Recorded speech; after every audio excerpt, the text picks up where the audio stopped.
الحمد لله رب العالمين والصلاة والسلام على سيد الأنبياء والمرسلين أما بعد فأعوذ بالله من الشيطان الرجيم بسم الله الرحمن الرحيم الصلاة والسلام عليك يا رسول الله وعلى آلك وأصحابك يا حبيب الله الصلاة والسلام عليك يا نبي الله وعلى آلك وأصحابك يا نور الله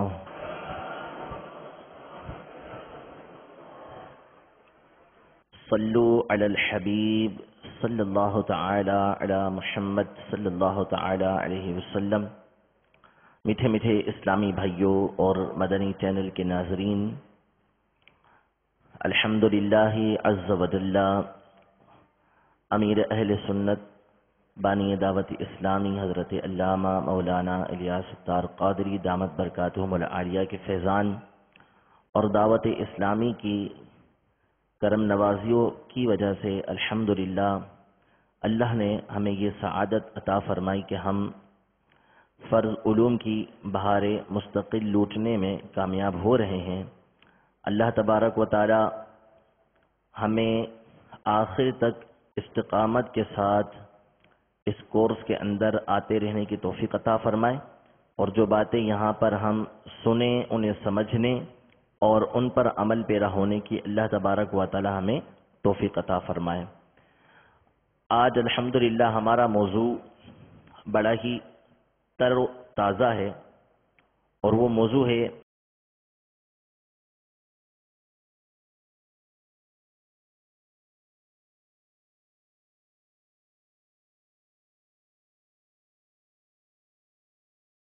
سرور عالم صلی اللہ تعالی علیہ وسلم کی کیا کیا خصوصیات ہیں جو مسلمان پر ماننا لازم ہیں، اور آپ صلی اللہ تعالی علیہ وسلم کی بعض جو فضیلتیں ہیں وہ انشاءاللہ تبارک و تعالی ہم سنیں گے۔ اولاً یہ سماعت فرما لیجیے کہ سرور دو عالم صلی اللہ تعالی علیہ وآلہ وسلم کی جو ذات گرامی ہے، آپ کے جو فضائل و کمالات ہیں، ان کا بیان ما سوائے اللہ تبارک و تعالیٰ کے کوئی کبھی کر ہی نہیں سکتا۔ یعنی مکمل طور پہ کوئی سرور دو عالم صلی اللہ تعالی علیہ وآلہ وسلم کی شان و عظمت بیان کر دے، یہ اللہ تبارک و تعالیٰ کے سوا کسی کے لیے ممکن ہی نہیں ہے۔ قرآن مجید فرقان حمید میں ایک مقام پر اللہ تبارک و تعالیٰ نے یہ ارشاد فرمایا کہ اگر سارے سمندر یہ سیاہی ہو جائیں تو یہ اللہ تبارک و تعالیٰ کے کلمات کو نہیں لکھ سکتے۔ یعنی سارے کے سارے جو سمندر ہیں وہ سیاہی ہو جائیں، اب اللہ کے کلمات کو لکھا جائے تو یہ سارے سمندر ختم ہو جائیں گے، اگرچہ کہ اس کی مثل اور لے آیا جائے تو یہ سارے سمندر ختم ہو جائیں گے، لیکن اللہ تبارک و تعالیٰ کے کلمات کبھی ختم نہیں ہو سکتے۔ شیخ محقق شیخ عبدالحق محدث دہلوی رحمۃ اللہ تعالی علیہ اس آیت کی تفسیر میں ارشاد فرماتے ہیں کہ اللہ کے جو کلمات ہیں ان سے مراد ہے اللہ تبارک و تعالیٰ کے اولیاء، ان کے فضائل و کمالات۔ تو جب اللہ تبارک و تعالیٰ کے نیک بندوں کی جو تعداد ہے ان کے فضائل و کمالات بیان کرنے کے لیے سمندر کافی نہیں، تو تمام اولیاء کے سردار، تمام انبیاء کے سردار کی جو فضائل و کمالات ہیں، آپ کے جو مراتب ہیں، ان کو بیان کرنا کس کے لیے ممکن ہے؟ اسی لیے اعلیٰ حضرت نے واضح الفاظ میں ارشاد فرما دیا کہ اے رضا خود صاحب قرآن ہے مداح حضور، تجھ سے کب ممکن ہے پھر مدحت رسول اللہ کی۔ یعنی اللہ تبارک و تعالی خود تعریف بیان کرتا ہے، خود فضائل عطا فرماتا ہے، خود قرآن مجید فرقان حمید میں نبی کریم صلی اللہ تعالی علیہ وسلم کی شان و عظمت بیان فرماتا ہے، تو بندے کے لیے کب ممکن ہے کہ وہ مکمل طور پر نبی کریم صلی اللہ علیہ وسلم کی شان و عظمت بیان کر سکے؟ انشاءاللہ مزید اس کا بیان آگے آئے گا۔ سب سے پہلا عقیدہ جو حضور صلی اللہ تعالی علیہ وآلہ وسلم کی شان و عظمت سے متعلق بیان کیا گیا وہ یہ ہے کہ جتنے بھی انبیاء کرام علیہم السلام آئے، جتنے بھی انبیاء کرام علیہم السلام آئے، ان کی جو بعثت تھی، ان کا جو آنا تھا، وہ کسی خاص قوم کی طرف تھا، کسی خاص قبیلے کی طرف، کسی خاص بستی کی طرف تھا۔ جتنے بھی انبیاء آئے، جتنے بھی مرسلین آئے، سب کی بعثت، سب کا بھیجنا، سب کا آنا، یہ کسی ایک بستی کی طرف تھا، کسی ایک قوم کی طرف تھا، کسی قبیلے کی طرف تھا۔ اس سے زائد وہ نہیں تھے، یعنی اس سے زائد ان کی بعثت نہیں ہوئی تھی۔ ان کو حکم تھا کہ اس قبیلے میں، اس بستی میں، اس قوم کو تبلیغ کرنی ہے، ان کو اللہ تبارک و تعالیٰ کی توحید کی طرف بلانا ہے، دین کی طرف ان کو بلانا ہے۔ لیکن حضور اقدس صلی اللہ تعالی علیہ وآلہ وسلم تمام مخلوق کی طرف مبعوث ہوئے ہیں، یعنی ساری مخلوق کے رسول بنا کر بھیجے گئے ہیں۔ آپ کی بعثت تمام مخلوق کی طرف ہے، چاہے اس میں انسان ہوں، جنات ہوں، ملائکہ ہوں، حیوانات ہوں، جمادات ہوں، یعنی جو بے جان چیزیں ہیں یہ ہوں، نباتات ہوں،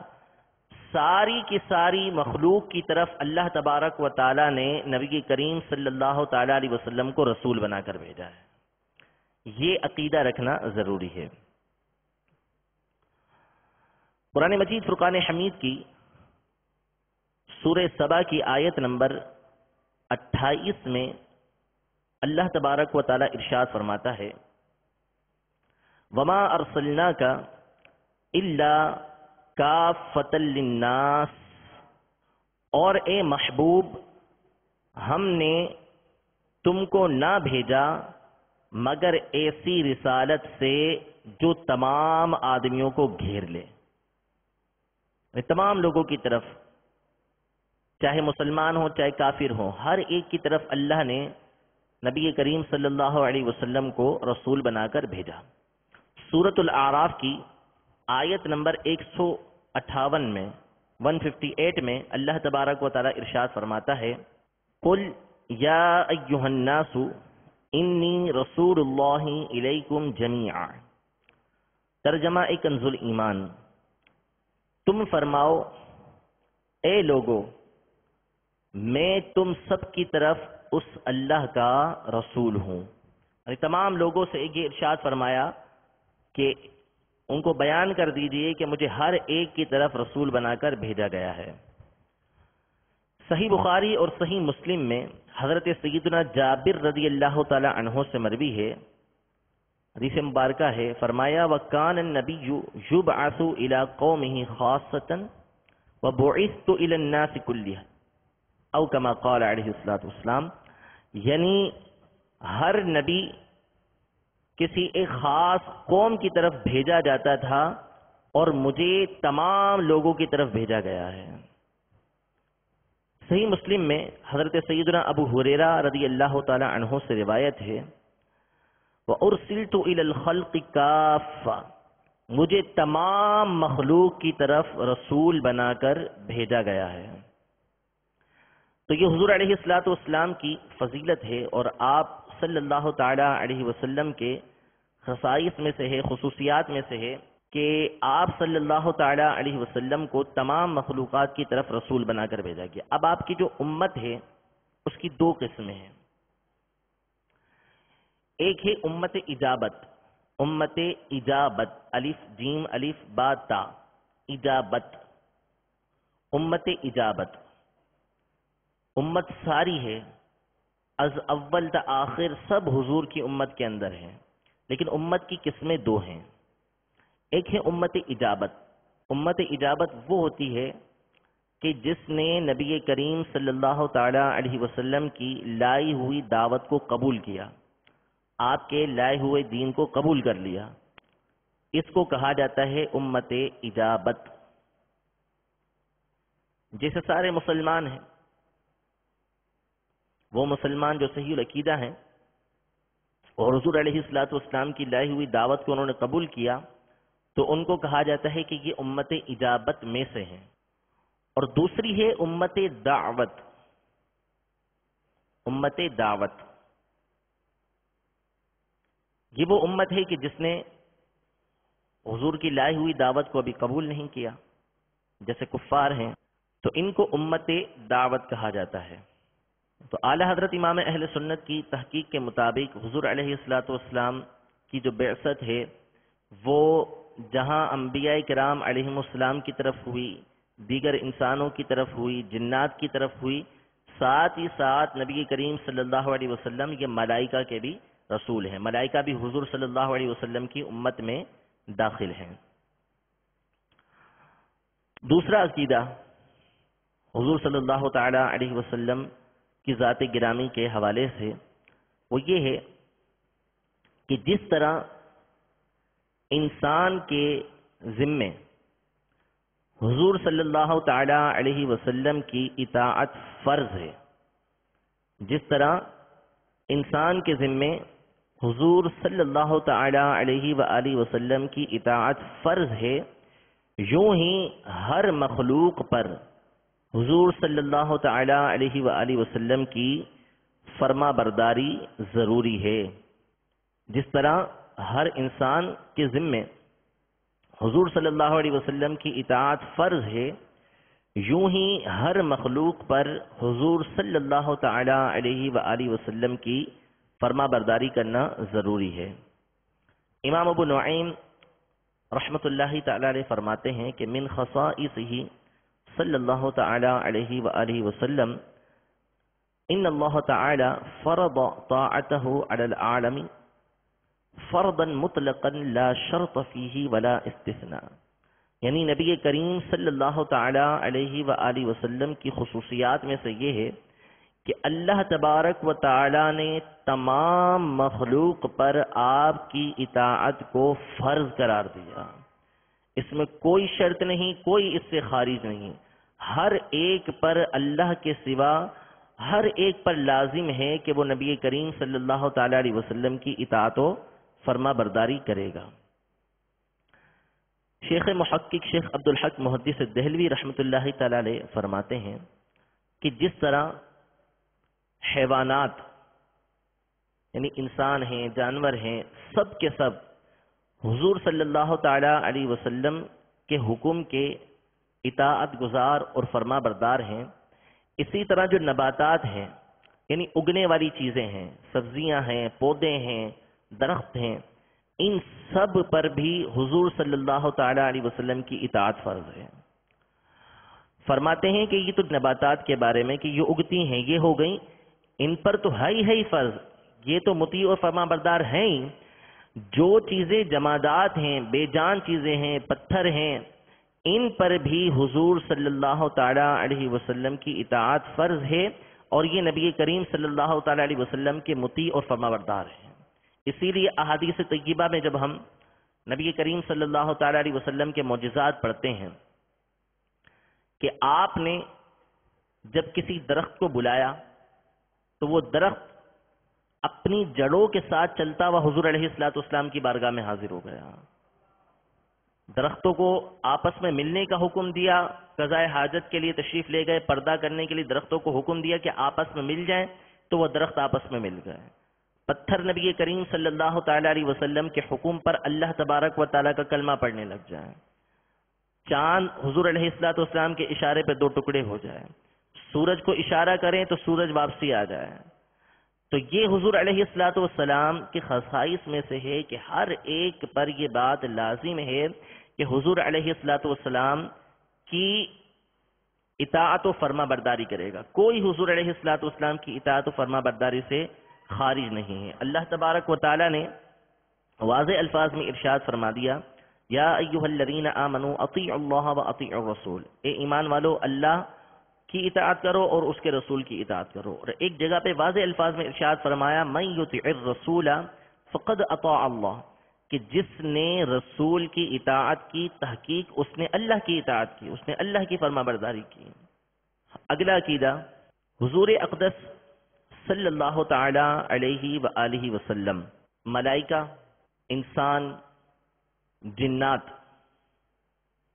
جنت کی حوریں، جنت کے غلمان جو غلام ہوں گے وہاں کے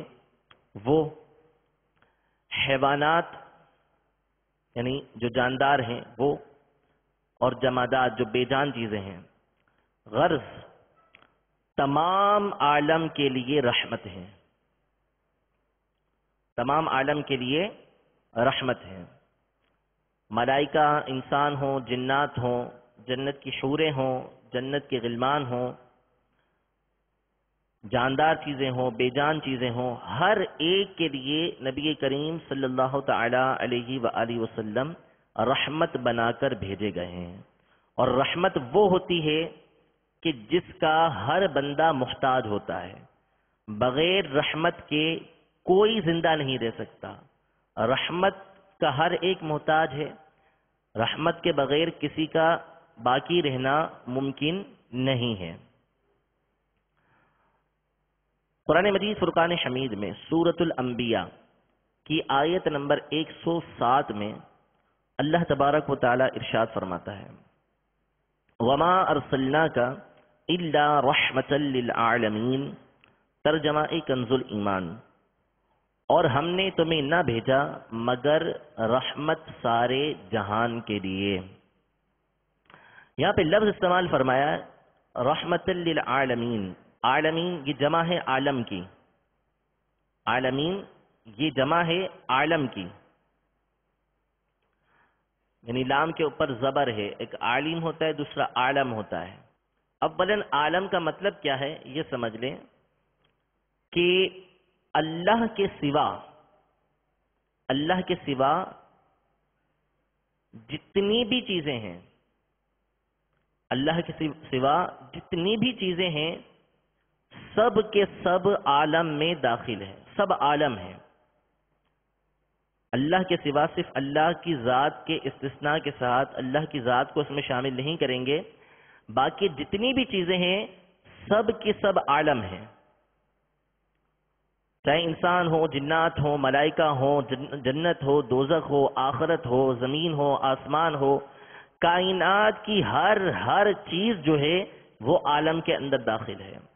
تو اب یہ ارشاد فرمایا کہ اللہ نے نبی کریم صلی اللہ تعالی علیہ وسلم کو تمام عالم کے لیے رحمت بنا کر بھیجا ہے. جتنے بھی عالم ہیں، جتنی بھی اشیاء ہیں، سب کے لیے نبی کریم صلی اللہ تعالی علیہ وسلم رحمت بنا کر بھیجے گئے. یعنی اللہ کے سوا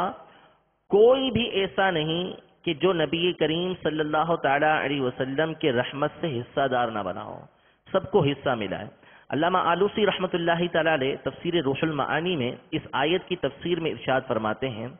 کہ انہ صلی اللہ تعالی علیہ وسلم انما بعث رحمتا لکل فرد من العالمین ملائکتہم وانسہم وجنہم ولا فرق بین المؤمن والکافر من الانس والجن فی ذلک. یعنی نبی کریم صلی اللہ تعالی علیہ وآلہ وسلم کو عالمین کے تمام افراد کے لیے، ہر ایک کے لیے رحمت بنا کر بھیجا گیا، چاہے ملائکہ ہوں، چاہے انسان ہوں، چاہے جنات ہوں. اور انسان اور جنات میں سے کافر ہوں یا مومن ہوں اس کے درمیان فرق نہیں ہے. مومن کے لیے بھی رحمت ہے، کافر کے لیے بھی رحمت بنا کر بھیجے گئے ہیں. مطیع و فرما بردار کے لیے بھی رحمت ہیں اور جو نافرمان ہیں اس کے لیے بھی رحمت بنا کر بھیجے گئے ہیں. اب کس طرح رحمت ہے وہ انشاءاللہ اس کا بیان آتا ہے کہ لیکن یہ کہ سرکار صلی اللہ تعالی علیہ وآلہ وسلم ہر ایک کے لیے رحمت بنا کر بھیجے گئے ہیں. اعلی حضرت امام اہل سنت امام احمد رضا خان رحمت اللہ تعالی علیہ فتاوی رضویہ کی 30ویں جلد صفحہ نمبر 141 میں ارشاد فرماتے ہیں کہ سید المرسلین صلی اللہ تعالی علیہ وسلم کو اللہ نے رحمت بنا کر بھیجا. آپ فرماتے ہیں کہ عالم، جیسا کہ میں نے ابھی آپ کے سامنے عالم کی تعریف بیان کی کہ عالم اللہ کے سوا کو کہتے ہیں، اللہ کے سوا جو کچھ ہے اس کو عالم کہتے ہیں،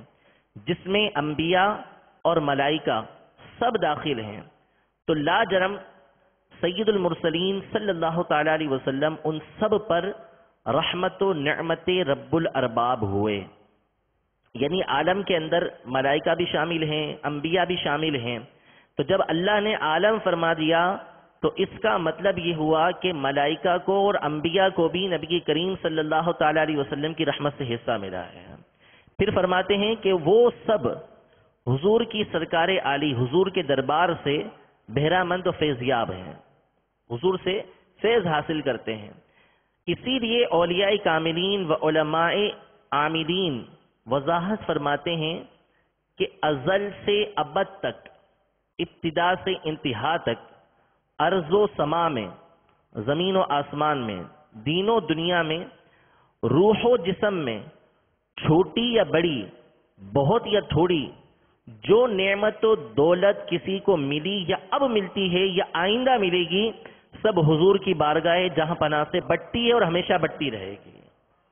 کسی کو بھی کچھ بھی مل رہا ہے وہ حضور صلی اللہ تعالی علیہ وسلم کی رحمت کے صدقے میں اور آپ کے ہاتھ سے مل رہا ہے۔ سورۃ الانفال میں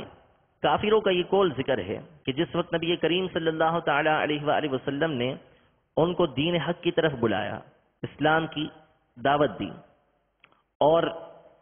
ان کو جہاں بشارتیں بتائیں کہ اسلام لے کر آؤ گے تو یہ فائدے ہیں، جنت کے اندر یہ تمہیں انعامات ملیں گے، ساتھ ہی ساتھ انہیں جہنم کی وعیدیں سنائی کہ جو کافر ہیں اس کے لیے یہ جہنم کے اندر تیار کیا گیا ہے، اور پچھلی قوموں کے واقعات بتائے کہ پچھلی قوموں نے جب ان انبیاء کرام علیہ السلام کو جھٹلایا تو ان پر اللہ تبارک و تعالی نے یہ عذابات نازل کیے۔ تو ان کافروں نے حضور علیہ السلام سے کہا کہ جو آپ کہہ رہے ہیں، آپ اللہ تبارک و تعالی سے جو ہے وہ عذاب کو طلب کیجیے کہ وہ ہم پر آسمان سے پتھر برسائے، ہمیں دردناک عذاب دے۔ تو اللہ تبارک و تعالی نے ارشاد فرمایا، وَمَا كَانَ اللَّهُ لِيُعَذِّبَهُمْ وَأَنْتَ فِيهِمْ، اور اللہ کا کام نہیں ان پر عذاب کرے جب تک اے محبوب تم ان میں تشریف فرما ہو، یعنی جب تک آپ کی ذات گرامی ان کے اندر موجود ہے تو اللہ تبارک و تعالی ان پر بھی اجتماعی عذاب نازل نہیں فرما رہا۔ تو یہ حضور کی رحمت کا صدقہ تھا، حضور صلی اللہ تعالی علیہ وآلہ وسلم کے صدقے میں اللہ تبارک و تعالی نے ان کے اوپر اجتماعی عذاب نہیں نازل فرمایا۔ تو یہ کافروں کو بھی حضور صلی اللہ تعالی علیہ وآلہ وسلم کے رحمت سے حصہ ملا، بلکہ اب بھی اگر کافروں کو نعمتیں مل رہی ہیں، یعنی دنیاوی انعامات مل رہے ہیں، دنیا کے اندر جو کچھ مل رہا ہے، تو دنیا میں جو کچھ ملتا ہے وہ نبی کریم صلی اللہ علیہ وسلم کے صدقے میں ملتا ہے۔ آپ نے خود ارشاد فرمایا کہ وَإِنَّمَا أَنَا قَاسِمٌ وَاللَّهُ يُعْطِي، میں تقسیم کرتا ہوں اور اللہ دیتا ہے۔ اللہ تبارک و تعالیٰ دینے والا ہے اور صدقہ جو ہے وہ نبی کریم صلی اللہ علیہ وسلم کا ہے، آپ تقسیم فرماتے ہیں۔ تو دنیا کے اندر کافروں کو جو مل رہا ہے وہ بھی نبی کریم صلی اللہ تعالی علیہ وسلم کی رحمت کی وجہ سے مل رہا ہے۔ حدیث پاک کے اندر ہے کہ دنیا کی وقعت اگر اللہ تبارک و تعالی کے نزدیک مچھر کے پر کے برابر بھی ہوتی تو اللہ تبارک و تعالی کسی کافر کو ایک گھونٹ بھی نہ دیتا پانے کا۔ اللہ کے نزدیک دنیا کی اہمیت نہیں ہے، اللہ تبارک و تعالی نبی کریم صلی اللہ تعالی علیہ وسلم کے صدقے میں ان کو دے رہا ہے جو دے رہا ہے۔ اور جہاں دنیا کے اندر حصہ ملا ہے، آخرت میں بھی ہر ایک کو حصہ ملے گا، مسلمانوں کو بھی حصہ ملے گا، کافروں کو بھی حصہ ملے گا، رحمت میں سے نبی کریم صلی اللہ علیہ وسلم کی، اس کا بیان بھی انشاءاللہ آگے آئے گا۔ اور مسلمانوں پر نبی کریم صلی اللہ تعالی علیہ وسلم تو انتہائی مہربان ہے۔ یہ تو کافروں کا حصہ تھا کہ کافروں کو نبی کریم صلی اللہ علیہ وسلم کی رحمت میں سے حصہ ملا، اور جہاں تک رہے مسلمان جنہوں نے آپ کی دعوت کو قبول کیا، جو آپ کی امت اجابت میں سے ہیں، ان پر تو نبی کریم صلی اللہ تعالی علیہ وسلم کمال مہربان ہیں، نہایت مہربان ہیں۔ چنانچہ قرآن مجید فرقان حمید میں سورۃ التوبہ میں آخر میں اللہ تبارک و تعالی ارشاد فرماتا ہے، یعنی تمہارے پاس تشریف لائے تم میں سے وہ رسول جن پر تمہارا مشقت میں پڑنا گرا ہے، تمہاری بھلائی کے نہایت چاہنے والے مسلمانوں پر کمال مہربان ہیں۔ پہلی بات یہ کہ نبی کریم صلی اللہ تعالی علیہ وسلم کو ہمارا مشقت میں پڑنا، مشکل میں پڑنا، پریشانی میں آنا یہ گراں گزرتا ہے۔ یعنی کتنے شفیق ہیں کہ مسلمان کہیں پریشانی میں ہوں، کہیں مصیبت میں ہوں، کہیں آزمائش میں ہوں، تو یہ بات نبی کریم صلی اللہ تعالی علیہ وسلم کے لیے بھاری ہوتی ہے، آپ کو یہ بات گراں گزرتی ہے کہ میرا کوئی امتی مصیبت کے اندر ہے، پریشانی کے اندر ہے۔ پھر فرمایا کہ تمہاری بھلائی کے نہایت چاہنے والے، یعنی تمہاری جو بھلائی ہے، تمہاری اچھائی ہے، تمہاری بہتری کے لیے بہت زیادہ خواہش رکھنے والے ہیں، بہت زیادہ تمہاری بہتری چاہتے ہیں نبی کریم صلی اللہ تعالی علیہ وآلہ وسلم۔ اور پھر فرمایا کہ مسلمانوں پر کمال مہربان، جو مومنین ہیں ان پر انتہائی مہربان ہیں، بہت زیادہ مہربانی فرمانے والے ہیں نبی کریم صلی اللہ علیہ وسلم۔ اور یہ بات کسی پر مخفی نہیں، خاص طور پہ جو مدنی ماحول سے وابستہ ہیں وہ سب یہ بات جانتے ہیں کہ نبی کریم صلی اللہ تعالی علیہ وآلہ وسلم کس قدر اپنی امت سے محبت فرمایا کرتے تھے، کہ جس وقت آپ صلی اللہ تعالی علیہ وسلم کی ولادت باسعادت ہوئی تو اس وقت پہلا جملہ جو آپ سے سنا گیا، آپ سجدے میں تھے اور سجدے میں آپ کی زبان اقدس سے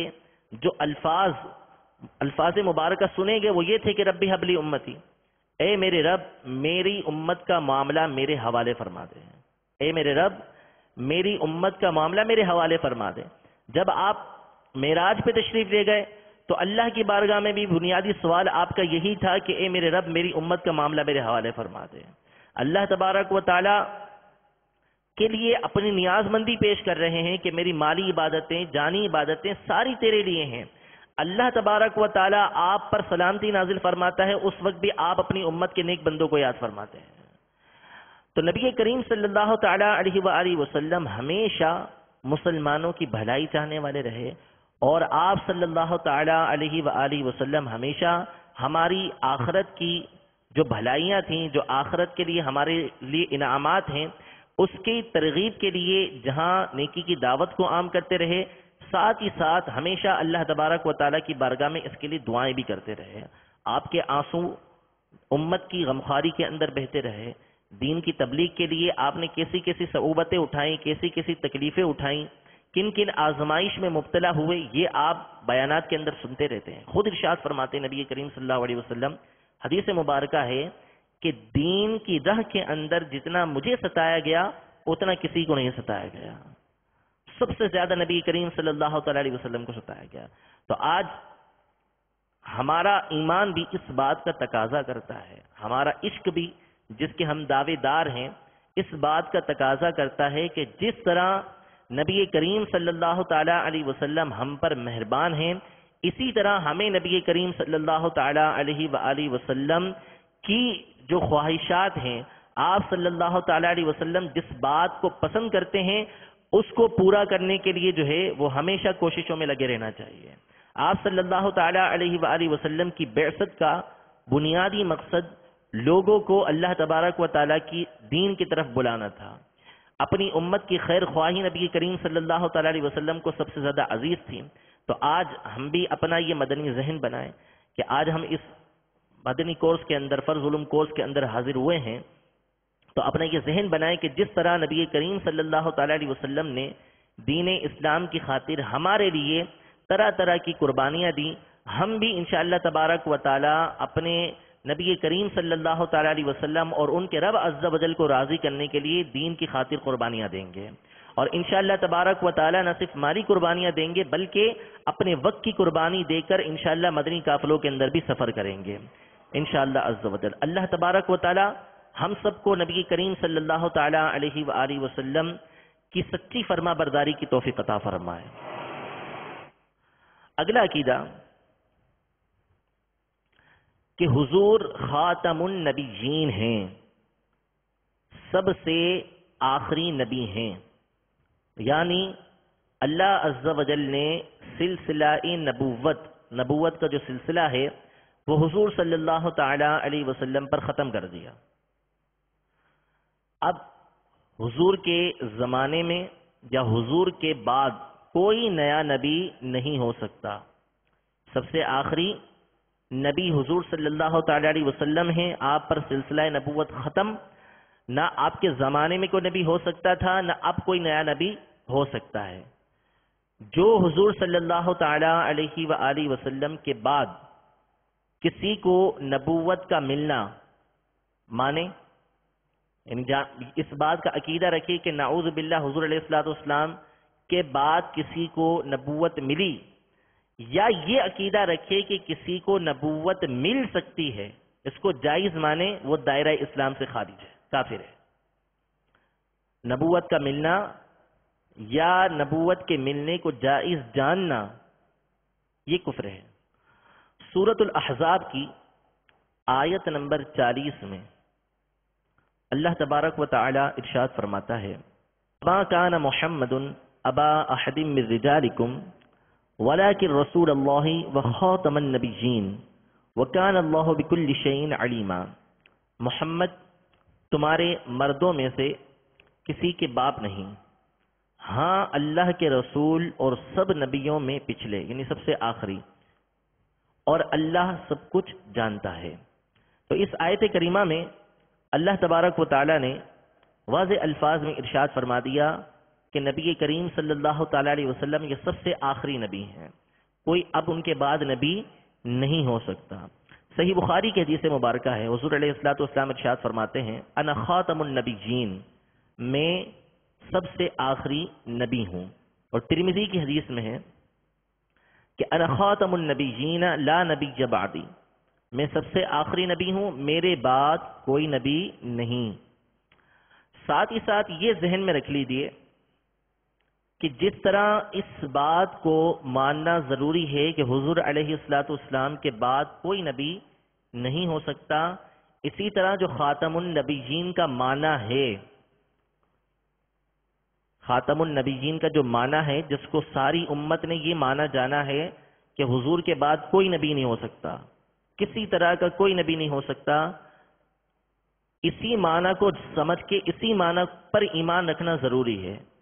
اس کا کوئی دوسرا معنی نہیں ہو سکتا۔ بعضوں نے اس کے دوسرے معنی کیے تو وہ دائرہ اسلام سے خارج ہو گئے۔ اس کا معنی ہے کہ حضور کے بعد کوئی نبی نہیں ہے، اس کا کوئی دوسرا معنی نہیں کیا جا سکتا، ایسا معنی کہ جس کی وجہ سے حضور علیہ الصلوۃ والسلام کی خاتمیت کے اوپر کوئی حرف آئے۔ آپ سب سے آخری نبی ہیں، اور خاتم النبیین کا معنی ہے کہ حضور سب سے آخری نبی ہیں، آپ کے بعد کوئی نبی نہیں ہو سکتا۔ صلو علی الحبیب صلی اللہ تعالی علی محمد صلی اللہ تعالی علیہ وسلم۔ اچھا، اب یہ کہ حضور علیہ الصلوۃ والسلام سب سے آخری نبی ہیں، وہ اس لحاظ سے ہیں کہ آپ کو اللہ تبارک و تعالی نے سب سے آخر میں بھیجا ہے، آپ کو سب سے آخر میں بھیجا ہے، ورنہ نبی کریم صلی اللہ تعالی علیہ وآلہ وسلم اس وقت نبی تھے کہ جب حضرت آدم علیہ السلام کی پیدائش بھی نہیں ہوئی تھی۔ حدیث مبارکہ ہے، نبی کریم صلی اللہ علیہ وسلم ارشاد فرماتے ہیں، کنت نبیا وآدم بین الماء والجسد، کہ میں اس وقت بھی نبی تھا کہ جب آدم علیہ السلام پانی اور جسم کے درمیان تھے، یعنی ابھی ان کی مکمل خلقت نہیں ہوئی تھی، اس سے پہلے میں نبی تھا۔ تو حضور علیہ الصلوۃ والسلام کو نبی تو ازل سے ہی بنا دیا گیا، ابتدا سے ہی بنا دیا گیا، اور آپ علیہ الصلوۃ والسلام کی نبوت ابتدا سے ہی تھی، لیکن آپ کی جو بعثت ہوئی، آپ کو جو بھیجا گیا، وہ سب سے آخر میں بھیجا گیا۔ اور ساتھ ہی ساتھ یہ یاد رکھ لیں کہ حضرت عیسیٰ علی نبینا و علیہ الصلوۃ والسلام جب اس دنیا میں تشریف لائیں گے تو آپ ہوں گے نبی، لیکن آپ حضور علیہ الصلوۃ والسلام کی امتی بن کے تشریف لائیں گے، اور جو پیغامات حضور علیہ الصلوۃ والسلام لے کر آئے ہیں اس کے مطابق آپ تبلیغ فرمائیں گے۔ آپ کی نبوت سلب نہیں ہوگی، نبوت زائل نہیں ہوگی، کیونکہ کوئی یہ عقیدہ رکھے کہ نبی کی نبوت زائل ہو جائے تو یہ عقیدہ تو کفر ہے۔ نبی آپ ہوں گے لیکن آپ امتی بن کر تشریف لے کر آئیں گے۔ اگلا عقیدہ کہ حضور صلی اللہ تعالی علیہ وسلم تمام مخلوقات الہی کے اندر جتنی بھی مخلوقات ہیں ان میں سب سے افضل ہیں، جتنی بھی مخلوق ہیں سب میں افضل حضور صلی اللہ تعالی علیہ وسلم کی ذات گرامی ہے۔ اوروں کو یعنی کسی کو بھی علیحدہ علیحدہ جو کمالات، جو فضائل عطا ہوئے، جو کمالات، جو فضائل عطا ہوئے، وہ تمام کے تمام کمالات حضور صلی اللہ تعالی علیہ وسلم کے اندر جمع کر دیے گئے۔ جس کو جو فضیلت ملی، جو کمال ملا، وہ حضور علیہ الصلوۃ والسلام کے اندر جمع کر دیا گیا، اور ان کے علاوہ جو کمال اور جو فضائل دوسروں کو ملے وہ تو حضور علیہ الصلوۃ والسلام کے اندر ہیں،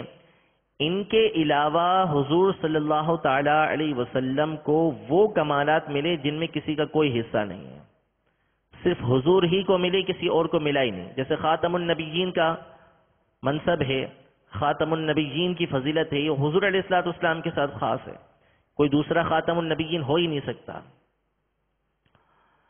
صدر الشریعہ فرماتے ہیں کہ بلکہ اوروں کو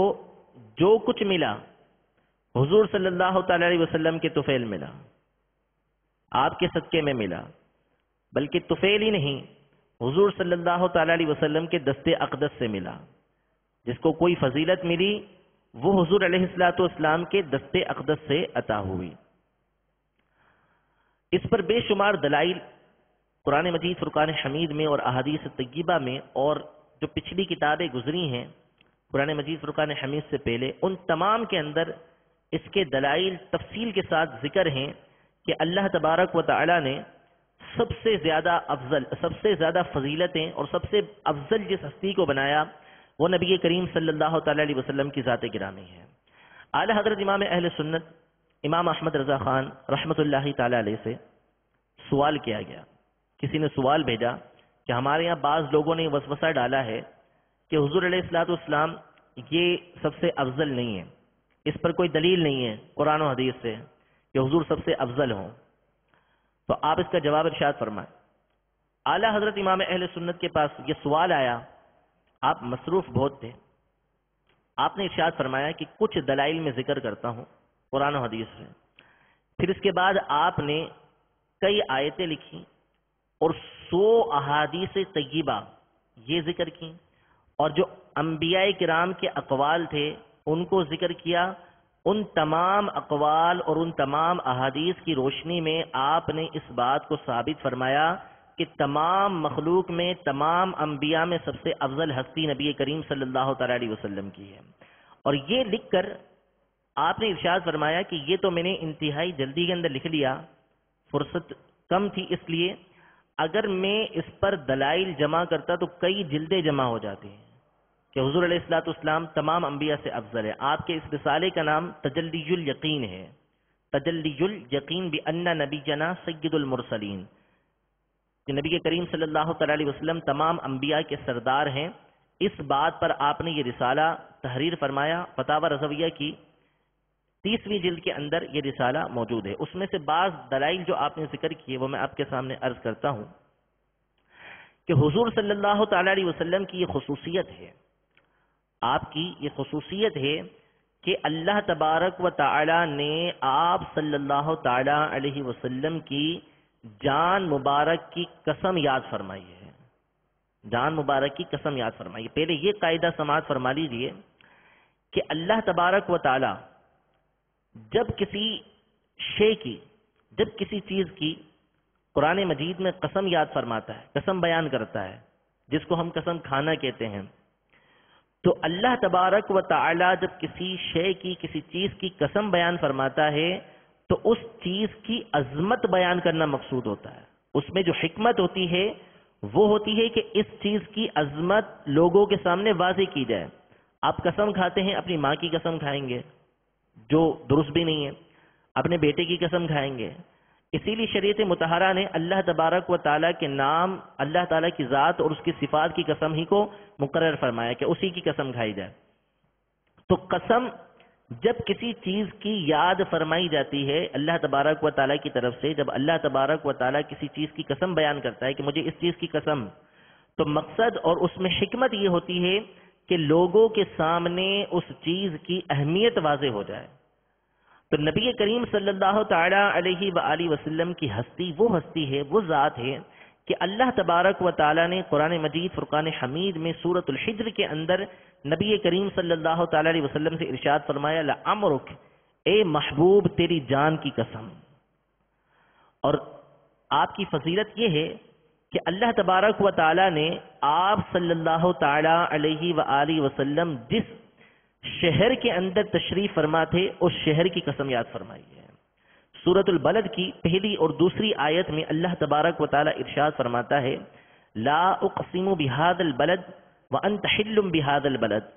اے محبوب مجھے اس شہر کی قسم، اور اس شہر کی قسم کیوں کہ آپ صلی اللہ تعالی علیہ وسلم اس شہر کے اندر تشریف فرما ہے، تو جہاں آپ کے قدم مبارک ہیں، جہاں آپ کی ذات موجود ہے، وہاں کی اللہ تبارک و تعالی نے قسم یاد فرمائی ہے۔ تو اس شہر کی عظمت اللہ تبارک و تعالی نے بیان فرمائی، بلکہ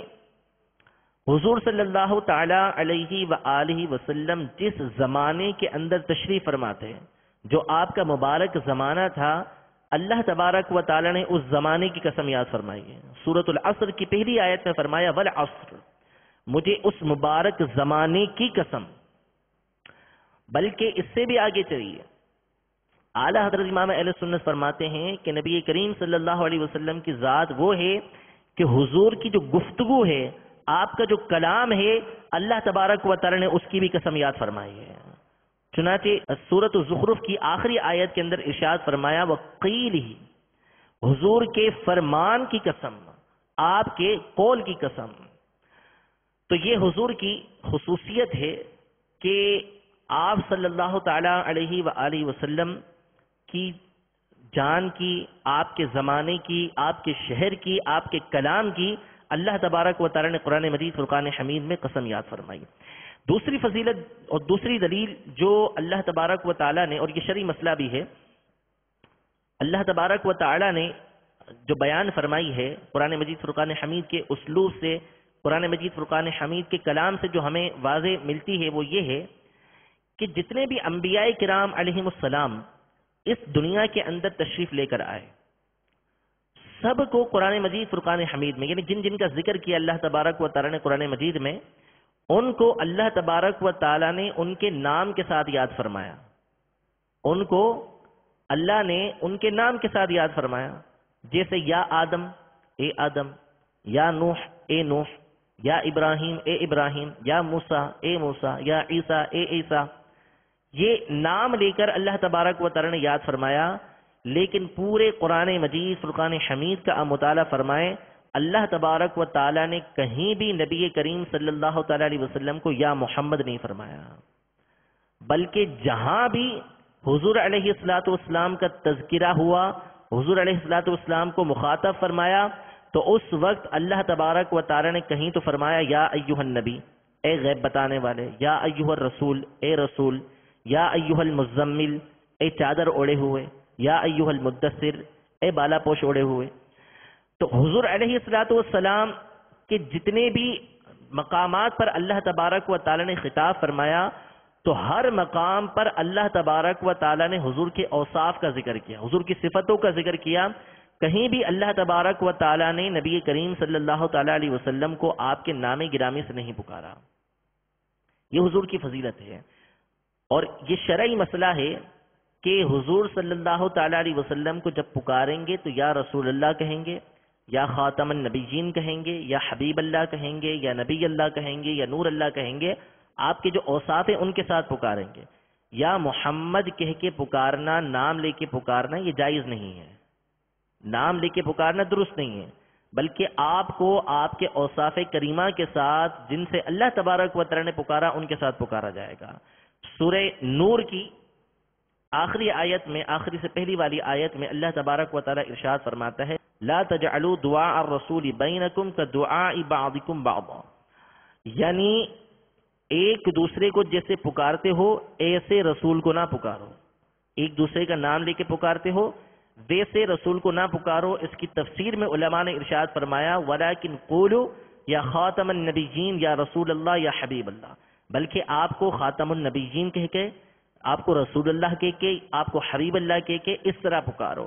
تو حضور علیہ الصلوۃ والسلام کی افضلیت کی، آپ کے اللہ تبارک و تعالیٰ کے نزدیک محبوب ہونے کی ایک دلیل یہ ہے کہ اللہ تبارک و تعالیٰ نے آپ کو جہاں پکارا آپ کے اوصاف کے ساتھ پکارا۔ اور اعلیٰ حضرت فرماتے ہیں کہ یا ایھا المزمل یا ایھا المدثر، اس کا مطلب ہوتا ہے چادر اوڑے ہوئے، کمبل اوڑے ہوئے حضور علیہ الصلوۃ والسلام۔ تو عرب والوں کا طریقہ کار یہ ہے کہ جب کسی کو محبت کے ساتھ پکارتے ہیں نا، تو وہ جس حالت کے اندر ہوتا ہے اسی حالت میں پکار دیتے ہیں۔ جیسے حضرت سیدنا مولا علی مشکل کشا شیر خدا کرم اللہ تعالی وجہہ الکریم، ان کی کنیت ہے ابو تراب۔ ابو تراب، ابو تراب کا مطلب ہے مٹی والا، ابو تراب کا مطلب ہے مٹی والا۔ اس کی وجہ یہ ہے کہ ایک دفعہ گھریلو معاملات میں آپ حضرت سیدتنا فاطمہ رضی اللہ تعالی عنہا سے ناراض ہو گئے، ناراض ہو کے آپ مسجد میں آ کے لیٹ گئے۔ جب لیٹے تو آپ کے جسم پر مٹی لگ گئی۔ حضور علیہ الصلوۃ والسلام تشریف لائے، حضرت سیدتنا فاطمہ رضی اللہ تعالی عنہا سے معلوم ہوا کہ ناراض ہو کے گئے ہیں، تو آپ تشریف لائے تو حضرت علی رضی اللہ تعالی عنہ کے جسم پر مٹی لگی ہوئی تھی۔ تو حضور نے محبت کے ساتھ پکارا، اے ابو تراب، اے مٹی والے۔ تو اس وقت سے حضرت علی رضی اللہ تعالی عنہ نے اپنی کنیت یہ رکھ لی، دیگر کنیتوں کے ساتھ یہ کنیت رکھ لی کہ مٹی والا اپنے آپ کو پکارنے لگے۔ حضرت ابو ہریرہ رضی اللہ تعالی عنہ بلی رکھا کرتے تھے، جب ان کو ابو ہریرہ پکارا تو ان کی یہ کنیت بن کے رہ گئی۔ تو جو کسی حالت کے اندر ہوتا ہے اسی حالت میں محبت کے ساتھ اسی کے ساتھ اس کو پکار دیتے ہیں۔ تو نبی کریم صلی اللہ تعالی علیہ وسلم کمبل اوڑے ہوئے تھے، چادر اوڑے ہوئے تھے، اللہ نے محبت کے ساتھ آپ کو یا ایھا المزمل فرمایا، یا ایھا المدثر فرمایا، آپ کا نام مبارک نہیں لیا۔ ایک اور فضیلت اعلی حضرت امام اہل سنت نے ایک حدیث مبارکہ اسی رسالے کے اندر نقل کی ہے، اور اس حدیث کو نقل کرنے کے بعد، ذکر کرنے کے بعد اعلی حضرت ارشاد فرماتے ہیں کہ فقیر کہتا ہے، یعنی عاجزی کرتے ہوئے عرض فرماتے ہیں کہ میں کہتا ہوں کہ مسلمان پر لازم ہے کہ اس نفیس حدیث کو حفظ کر لے، یاد کر لے، تاکہ اپنے آقائے نامدار کے فضائل و خصائص پر مطلع رہے صلی اللہ تعالی علیہ وسلم۔ یعنی آپ صلی اللہ تعالی علیہ وسلم کے جو فضائل ہیں اور جو خصوصیتیں ہیں ان سے وہ آگاہ رہے، باخبر رہے، اس حدیث کو وہ یاد کر لے۔ وہ حدیث مبارکہ یہ ہے کہ امام ابو نعیم سیدنا عبداللہ بن عباس رضی اللہ تعالی عنہما سے روایت کرتے ہیں کہ حضور سید المرسلین صلی اللہ تعالی علیہ وآلہ وسلم ارشاد فرماتے ہیں، ارسلت الی الجن والانس والی کل احمر واسود، کہ مجھے تمام جن و انسان اور سرخ و سیاہ کی طرف رسول بنا کر بھیجا گیا، ہر ایک کی طرف رسول بنا کر بھیجا گیا۔ وَأُحِلَّتْ لِيَ الْغَنَائِمُ دُونَ الْأَنْبِيَاءِ، اور میرے لیے جو غنیمتیں ہیں ان کو حلال کر دیا گیا، دیگر انبیاء کے لیے نہیں۔ یعنی پہلے جب جہاد ہوتا تھا، پچھلی امتوں کے اندر جنگ ہوتی تھی، تو جو مال جو ہرا دیتا تھا، جو جیت جاتا تھا، وہ ہارنے والے کے مال لے لیتا تھا، تو دیگر امتوں کے لیے وہ غنیمت حلال نہیں تھی، اس کو غنیمت کا مال کہتے تھے۔ دیگر امتوں کے لیے وہ غنیمت حلال نہیں تھی، ہمارے لیے نبی کریم صلی اللہ علیہ وسلم کے صدقے میں وہ غنیمت حلال کر دی گئی۔ وَجُعِلَتْ لِيَ الْأَرْضُ كُلُّهَا طُهُورًا وَمَسْجِدًا، کہ ساری کی ساری زمین کو ہمارے لیے پاک کرنے والا بنا دیا گیا، اور ساری کی ساری زمین کو ہمارے لیے مسجد بنا دیا گیا۔ یعنی زمین کی ہر وہ جگہ جس کو پاک اور صاف کر لیا جائے اس پہ نماز پڑھی جا سکتی ہے۔ اور یہ جو زمین ہے ہماری خصوصیات میں سے ہے کہ اگر ہمیں پانی نہ ملے تو اس زمین کے ذریعے تیمم کر کے ہم پاکی حاصل کر سکتے ہیں۔ اور فرمایا وَنُصِرْتُ بِالرُّعْبِ أَمَامِ شَهْرًا، مجھے ایسا روب دیا گیا جو 1 مہینے کی مسافت تک ہے، یعنی 1 مہینے دور میرا دشمن ہو تو اللہ نے میرا روب جو ہے اس کے اوپر ڈال دیا ہے۔ اور فرمایا فَأُعْطِيتُ خَوَاتِمَ سُورَةِ الْبَقَرَةِ وَكَانَتْ مِنْ كُنُوزِ الْعَرْشِ وَخُصِّصْتُ بِهَا دُونَ الْأَنْبِيَاءِ، کہ سورۃ البقرہ کی آخری جو آیتیں ہیں یہ عرش کے نیچے کے جو خزانے ہیں ان میں سے خزانہ ہے، اللہ تبارک و تعالی نے مجھے یہ عطا فرمایا، دیگر انبیاء کو نہیں دیا۔ یہ جو خزانے ہیں عرش کے نیچے کے یہ مجھے عطا فرمائے اور آپ کے صدقے آپ کی امت کو ملے۔ سورۃ البقرہ کی جو آخری آیتیں ہیں یہ اللہ تبارک و تعالی کے عرش کے جو نیچے کے خزانے ہیں ان کے خزانوں میں سے خزانہ ہے۔ اب یہ خزانہ قیامت کے دن ظاہر ہوگا کہ اس کے فوائد کیا ہوتے ہیں۔ پھر فرمایا کہ توریت کی جگہ اللہ تبارک و تعالی نے مجھے وہ آیتیں عطا فرمائیں، قرآن پاک کی وہ صورتیں عطا فرمائیں جن میں 100 سے کم آیتیں ہیں، 100 سے کم آیتوں والی جو صورتیں ہیں وہ توریت کے قائم مقام ہیں، اور 200 سے کم والی جو صورتیں ہیں، یعنی 200 آیتوں والی، ان سے جو کم کی صورتیں ہیں وہ انجیل کی جگہ عطا فرمائی ہیں۔ یعنی توریت کا قائم مقام، توریت کا بدل ہمیں وہ صورتیں عطا فرمائیں جن میں 100 سے کم آیتیں ہیں۔ انجیل کا قائم مقام، انجیل کا بدل ہمیں وہ صورتیں عطا فرمائیں کہ جن میں 200 سے کم آیتیں ہیں، اور زبور اس کے بدلے ہمیں وہ صورتیں عطا فرمائیں جن کے صورتوں میں حامیم لکھا ہوتا ہے۔ اور اس کے علاوہ جو صورتیں ہیں سورۃ الحجرات سے لے کے آخر تک، یہ ساری کی ساری ہمیں عطا ہوئی، اس کے ذریعے ہمیں اللہ تبارک و تعالی نے فضیلت عطا فرمائی۔ پھر آپ ارشاد فرماتے ہیں کہ وَأَنَا سَيِّدُ وُلْدِ آدم فِي الدُّنْيَا وَالْآخِرَةِ وَلَا فَخْرًا۔ اللہ تبارک و تعالی نے دنیا اور آخرت میں مجھے تمام انسانوں کا سردار بنا کر بھیجا ہے، اور اس پہ مجھے کوئی فخر نہیں ہے۔ وَأَنَا أَوَّلُ تَنشَقُّ الْأَرْضُ عَنِّي وَعَنْ أُمَّتِي، اور میں اور میری امت سب سے پہلے وہ افراد ہوں گے جو قیامت کے دن زمین سے باہر آئیں گے، زمین ہمارے لیے کھلے گی۔ پھر فرمایا کہ وَبِيَدِي لِوَاءُ الْحَمْدِ يَوْمَ الْقِيَامَةِ وَجَمِيعُ الْأَنْبِيَاءِ تَحْتَهُ وَلَا فَخْرًا، کہ قیامت کے دن لواء الحمد یعنی جھنڈا، حمد کا جھنڈا، یہ میرے ہاتھ میں ہوگا، اور تمام انبیاء کرام علیہ السلام اس جھنڈے کے نیچے ہوں گے۔ ولا فخرا، اس کے اوپر مجھے کوئی فخر نہیں۔ وَإِلَيَّ مَفَاتِحُ الْجَنَّةِ يَوْمَ الْقِيَامَةِ، قیامت کے دن جنت کی کنجیاں میرے ہی ہاتھ میں ہوں گی، اور اس پہ مجھے کوئی فخر نہیں۔ وَبِي تُفْتَحُ الشَّفَاعَةُ، اور میرے ہی ذریعے شفاعت کی ابتدا کی جائے گی۔ ولا فخرا، مجھے اس پر کوئی فخر نہیں ہے۔ وَأَنَا أَمَامُهُمْ وَأُمَّتِي بِالْأَصْلِ، میں ان سب کے آگے ہوں گا اور میری امت میرے پیچھے ہوگی۔ تو یہ حدیث مبارکہ ذکر کر کے اعلیٰ حضرت نے فرمایا کہ اس کو ہر مسلمان پر لازم ہے کہ اس کو یاد کر لے، حفظ کر لے، تاکہ حضور علیہ الصلوۃ والسلام کے جو فضائل ہیں وہ ہمارے پیش نظر رہیں۔ ایک اور حدیث مبارکہ ہے جو صحیح سند کے ساتھ امام بزار نے اپنی مسند میں حضرت ابو ہریرہ رضی اللہ تعالی عنہ سے روایت کی، جو حضور علیہ الصلوۃ والسلام کی فضیلت کے اوپر آپ کے سب سے افضل ہونے پر دلیل ہے، کہ حضور سید المرسلین صلی اللہ تعالی علیہ وسلم نے ارشاد فرمایا، خیار ولد آدم خمسۃ، نوح و ابراہیم و موسیٰ و عیسیٰ و محمد و خیرہم محمد صلی اللہ علیہ وسلم، یعنی تمام بنی آدم کے اندر سب سے افضل جو ہے وہ 5 ہستیاں ہیں، نوح علیہ السلام، ابراہیم علیہ السلام،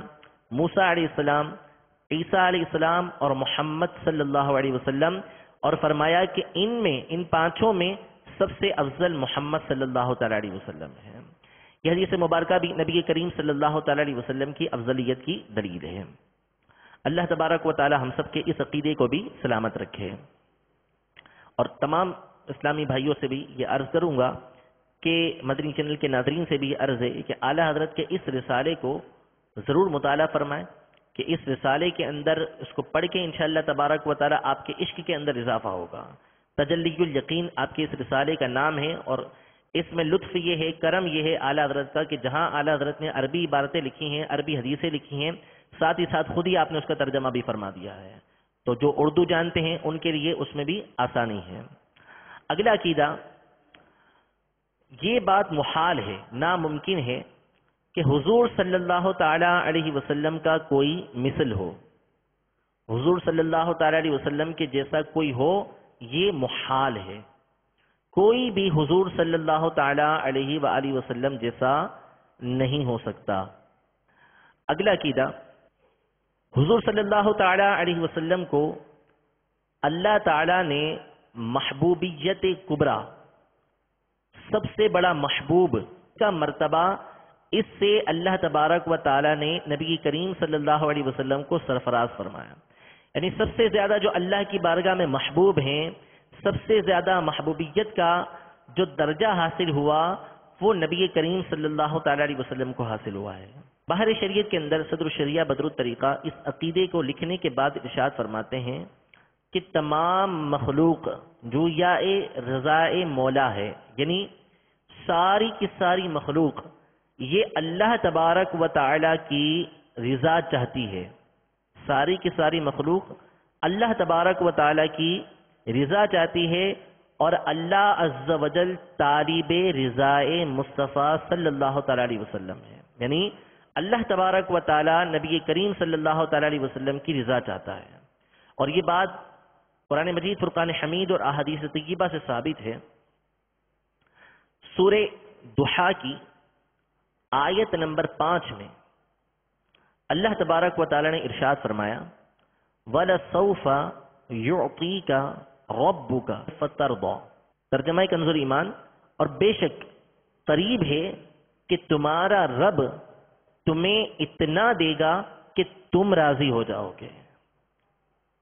تمہارا رب تمہیں اتنا دے گا کہ تم راضی ہو جاؤ گے. کسی کو دیتے ہیں کیوں دیتے ہیں؟ کہ وہ سامنے والے سے راضی ہوگا. اللہ ہمیں دیتا ہے، ہم اللہ سے راضی ہوتے ہیں. لیکن نبی کریم صلی اللہ تعالی علیہ وآلہ وسلم کی فضیلت دیکھیے، آپ کی شان و عظمت دیکھیے کہ اللہ تبارک و تعالی فرما رہا ہے کہ آپ کو آپ کا رب ان قریب اتنا دے گا کہ آپ صلی اللہ تعالی علیہ وسلم راضی ہو جائیں گے. اور اسی مقام پر جب یہ آیت کریمہ نازل ہوئی، اب پھر حضور علیہ الصلوۃ والسلام کی ہم پر شفقت دیکھیے کہ حضور علیہ الصلوۃ والسلام ہم سے کس قدر محبت کرتے ہیں. جب یہ آیت کریمہ نازل ہوئی کہ ان قریب آپ کا رب آپ کو اتنا دے گا کہ آپ راضی ہو جائیں گے، تو حضور نے فرمایا کہ انا لا ارضی وواحد من امتی فی النار او کما قال علیہ الصلوۃ والسلام. میں اس وقت تک راضی نہیں ہوں گا جب تک میرا ایک امتی بھی جہنم کے اندر ہوگا. تو ہمیں بھی چاہیے کہ حضور علیہ الصلوۃ والسلام کی رضا والے کام کریں، حضور کو بھی راضی کرنے کی کوشش کریں. آپ کی آنکھوں کی ٹھنڈک نماز کے اندر ہے. 5 وقتہ نماز با جماعت مسجد میں پہلی صف کے ساتھ خود بھی ادا کریں اور دوسروں کو بھی اس کی دعوت دے کر مدنی انعامات پر بھی عمل کی کوشش کریں. اگلی آیت کریمہ سورۃ البقرہ کی آیت نمبر 144 میں 154 میں اللہ تبارک و تعالی ارشاد فرماتا ہے قد نرى تقلب وجهك في السماء فلنولينك قبلة ترضاها. ترجمہ کنز ایمان، ہم دیکھ رہے ہیں بار بار تمہارا آسمان کی طرف منہ کرنا، تو ضرور ہم تمہیں پھیر دیں گے اس قبلے کی طرف جس میں تمہاری خوشی ہے. تو اس آیت کریمہ میں اللہ تبارک و تعالی نے یہ ارشاد فرمایا کہ اے محبوب، ہم آپ کے چہرے کو، آپ کے رخ مبارک کو بار بار آسمان کی طرف اٹھتا دیکھ رہے ہیں، تو ہم ان قریب آپ کو ایسے قبلے کی طرف پھیر دیں گے کہ جو آپ کو پسند ہے. اس کا شان نزول یہ ہے کہ حضور علیہ الصلوۃ والسلام جب مکہ مکرمہ میں تھے تو آپ کعبہ معظمہ کی طرف منہ کر کے نماز پڑھا کرتے تھے. جس وقت آپ نے ہجرت فرمائی، مدینہ منورہ تشریف لے کر آئے، تو 16 یا 17 ماہ آپ بیت المقدس کی طرف بحکم الہی منہ کر کے نماز پڑھتے رہے. مسجد اقصی بیت المقدس جو ہے اس کی طرف منہ کر کے نماز پڑھتے رہے. لیکن آپ کی خواہش یہ تھی کہ اللہ تبارک و تعالیٰ کی طرف سے یہ حکم آئے کہ آپ کعبے کی طرف منہ کر کے نماز پڑھیں. یعنی آپ کی خواہش، آپ کی رضا اس میں تھی. آپ جو چاہتے تھے وہ یہ تھا کہ اللہ تبارک و تعالیٰ کی طرف سے یہ حکم آ جائے کہ دوبارہ ہم کعبۃ اللہ کو اپنا قبلہ بنا لیں. تو اللہ تبارک و تعالیٰ نے یہ ارشاد فرمایا کہ اے محبوب، ہم ان قریب آپ کو ایسے قبلے کی طرف پھیر دیں گے کہ ترضاہا، جس قبلے کو آپ پسند فرمائیں گے، جو آپ کو پسند ہے، جو آپ کی جس میں رضا ہے. ترضا کا جو مادہ ہے وہ رضا ہے، کہ جس میں آپ کی رضا ہے، جو آپ کو پسند ہے، اس قبلے کی طرف ہم آپ کو پھیر دیں گے جس میں آپ راضی ہو جائیں گے. اسی طرح ہم اللہ تبارک و تعالیٰ کی عبادت کرتے ہیں، 5 وقتہ نماز پڑھتے ہیں، مقصد اللہ تبارک و تعالیٰ کو راضی کرنا ہوتا ہے.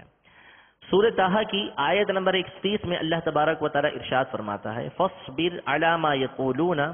وَسَبِّحْ بِحَمْدِ رَبِّكَ قَبْلَ طُلُوعِ الشَّمْسِ وَقَبْلَ غُرُوبِهَا وَمِنْ آنَاءِ اللَّيْلِ. ترجمہ کنز ایمان، تو ان کی باتوں پر صبر کرو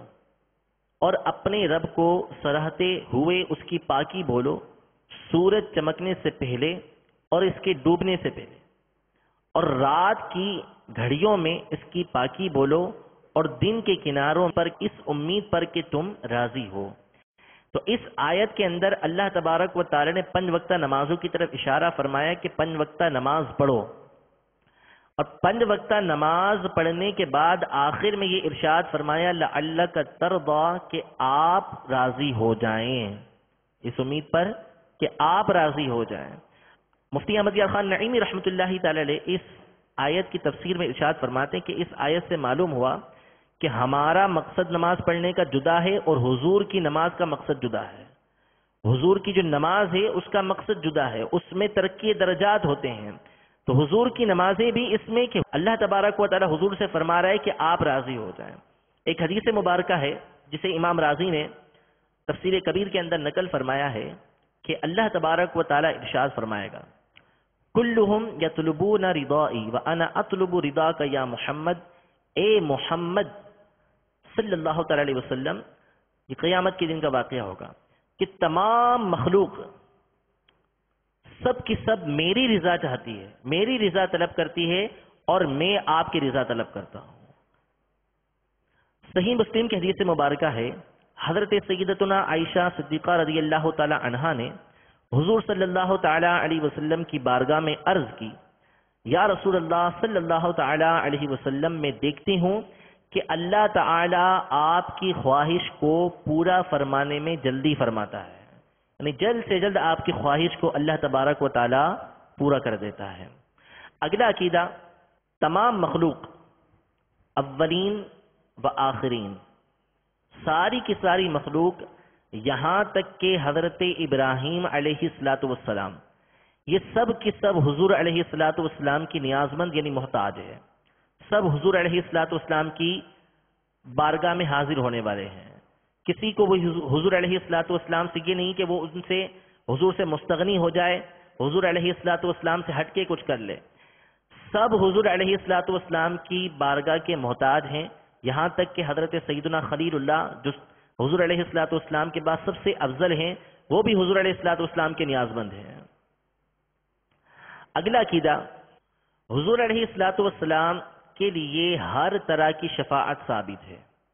آپ کی محبت کی وجہ سے بھی شفاعت ہوگی، آپ کی شخصیت کی وجہ سے بھی شفاعت ہوگی، اللہ تبارک و تعالیٰ کے اذن سے بھی آپ شفاعت کریں گے۔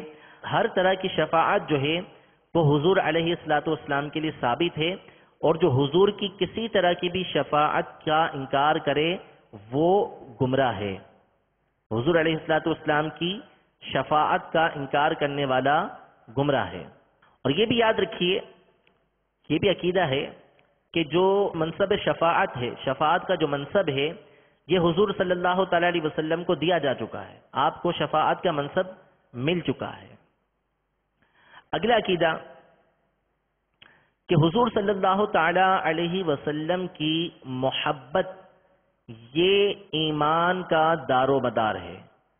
آپ کی محبت ایمان کا دار و مدار ہے، بلکہ ایمان اسی محبت کا نام ہے، یعنی حضور علیہ السلام سے محبت کا نام ہی ایمان ہے۔ جب تک حضور صلی اللہ تعالی علیہ وسلم کی محبت ماں باپ، اولاد اور تمام جہاں سے زیادہ نہ ہو، آدمی مسلمان نہیں ہو سکتا، کامل مومن وہ نہیں ہو سکتا جب تک حضور علیہ السلام کی محبت جو ہے وہ اس کے دل کے اندر تمام مخلوق سے بڑھ کر نہ ہو جائے۔ اور اس کا بیان بخاری شریف کی حدیث مبارکہ میں ہے، حضرت سیدنا انس رضی اللہ تعالی عنہ روایت کرتے ہیں کہ نبی کریم صلی اللہ تعالی علیہ وآلہ وسلم نے ارشاد فرمایا، لا یؤمن احدکم حتی اکون احب الیہ من والدہ وولدہ والناس اجمعین، کہ تم میں سے کوئی اس وقت تک مومن نہیں ہو سکتا جب تک میں اس کے والد، اس کی اولاد اور تمام لوگوں سے بڑھ کر اس کے نزدیک محبوب نہ ہو جاؤں۔ اگلا عقیدہ، حضور صلی اللہ تعالی علیہ وآلہ وسلم کی اطاعت عین اطاعت الہی ہے، حضور علیہ السلام کی اطاعت عین اطاعت الہی ہے، یعنی جس نے حضور علیہ السلام کی اطاعت کی وہ اللہ تبارک و تعالیٰ کی اطاعت کرنے والا ہے، فرما برداری کرنے والا ہے، اور بغیر حضور علیہ السلام کی اطاعت کیے یہ اللہ تبارک و تعالیٰ کی اطاعت کرنا ممکن نہیں ہے۔ حضور علیہ السلام کی اطاعت کریں گے، فرما برداری کریں گے تو ہی اللہ تبارک و تعالیٰ کی فرما برداری ہوگی، ورنہ اس کے بغیر اللہ تبارک و تعالیٰ کی فرما برداری نہیں ہو سکتی۔ اور حضور کی فرما برداری کس قدر ضروری ہے کہ یہ شرعی مسئلہ ہے، کہ اگر کوئی آدمی نماز پڑھ رہا ہے اور حضور علیہ الصلوۃ والسلام اسے یاد فرمائے، اور یہ واقعہ ہوا بھی، قرآن مجید فرقان حمید میں بھی اس کی طرف اشارہ ہے، سورۃ الانفال کے اندر، یا ایھا الذین آمنوا استجیبوا للہ وللرسول اذا دعاکم، اے ایمان والو جب اللہ اور اس کے رسول تمہیں یاد کریں تو ان کی بارگاہ میں حاضر ہو جاؤ۔ تو ایک صحابی نماز پڑھ رہے تھے، ان سے حضور علیہ الصلوۃ والسلام نے خطاب فرمایا، ان کو بلایا، تو وہ نماز میں ہونے کی وجہ سے نہ آ سکے، بعد میں آئے تو حضور نے فرمایا کہ تم نے اللہ کا یہ فرمان نہیں سنا کہ جب اللہ اور اس کے رسول تمہیں یاد کریں تو تم ان کی بارگاہ میں حاضر ہو جاؤ۔ تو شرعی مسئلہ یہ ہے کہ حضور علیہ الصلوۃ والسلام کسی کو یاد فرمائیں، وہ نماز میں ہے تو اس پر لازم ہے کہ فوراً جواب دے اور حضور علیہ الصلوۃ والسلام کی خدمت میں حاضر ہو جائے، حضور کی خدمت میں حاضر ہو جائے، اور یہ حضور کی خصوصیات میں سے ہے، حضور کی خصوصیات میں سے ہے کہ جب حضور نے بلایا اور حضور صلی اللہ تعالی علیہ وسلم کے بلانے پر وہ نماز میں سے حضور کی بارگاہ میں آیا، تو جب تک وہ حضور کی بارگاہ میں رہے گا اس کی نماز باقی رہے گی، نماز نہیں ٹوٹے گی اس کی، وہ آ کے دوبارہ وہیں سے اپنی نماز شروع کر سکتا ہے، اس کی نماز میں کوئی خلل واقع نہیں ہوگا۔ اگلا عقیدہ کہ حضور اقدس صلی اللہ تعالی علیہ وآلہ وسلم کی تعظیم، یعنی آپ کی عظمت کا اعتقاد رکھنا، یہ ایمان کا بنیادی رکن ہے۔ آپ کی تعظیم یعنی آپ کی عظمت کا اعتقاد رکھنا یہ ایمان کا بنیادی رکن ہے، آپ کی تعظیم کرنا لازم ہے، تمام فرائض سے بڑھ کر یہ فرض ہے۔ اور اس کی اہمیت اس مشہور حدیث مبارکہ سے ظاہر ہے کہ جو حضرت سیدنا علی رضی اللہ تعالی عنہ کے ساتھ واقعہ پیش آیا کہ غزوہ خیبر سے واپسی میں مقام صحابہ پر جب حضور علیہ الصلوۃ والسلام نے آپ کی گود میں آرام فرما رہے تھے، حضور علیہ الصلوۃ والسلام عصر کی نماز پڑھ چکے تھے اور حضرت علی رضی اللہ تعالی عنہ نے اس وقت تک عصر کی نماز نہیں پڑھی تھی، حضور علیہ الصلوۃ والسلام آرام فرما رہے تھے، سورج ڈوب رہا تھا، حضرت علی رضی اللہ تعالی عنہ کے سامنے عصر کی نماز تھی اور ایک طرف حضور کا آرام تھا کہ اگر میں عصر کی نماز پڑھنے کے لیے اٹھتا ہوں تو حضور کے آرام میں خلل واقع ہوتا ہے، حضور گود میں سر رکھ کے آرام فرما رہے ہیں، تو حضرت علی رضی اللہ تعالی عنہ نے اپنی عصر کی نماز حضور علیہ الصلوۃ والسلام کے آرام پر قربان فرما دی۔ تو معلوم ہوا حضرت علی رضی اللہ تعالی عنہ کے فعل سے، آپ کے اس عمل سے، کہ حضور کی محبت جو ہے، حضور کی تعظیم، حضور کے آرام کا خیال، یہ تمام سے بڑھ کر ہے، تمام فرائض سے بڑھ کر ہے۔ پھر اس کے بعد حضور علیہ الصلوۃ والسلام نے اشارہ فرمایا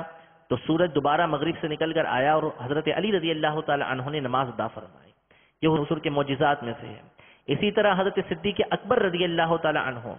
نے غار ثور میں اپنی جان کا نذرانہ پیش کیا۔ یہ یاد رکھیے کہ جو جان ہے، جان کا بچانا، یہ تمام فرائض سے بڑھ کر ہے، سب فرضوں سے بڑھ کر جو فرض ہے وہ جان کا بچانا ہے، حتیٰ کہ اپنے منہ سے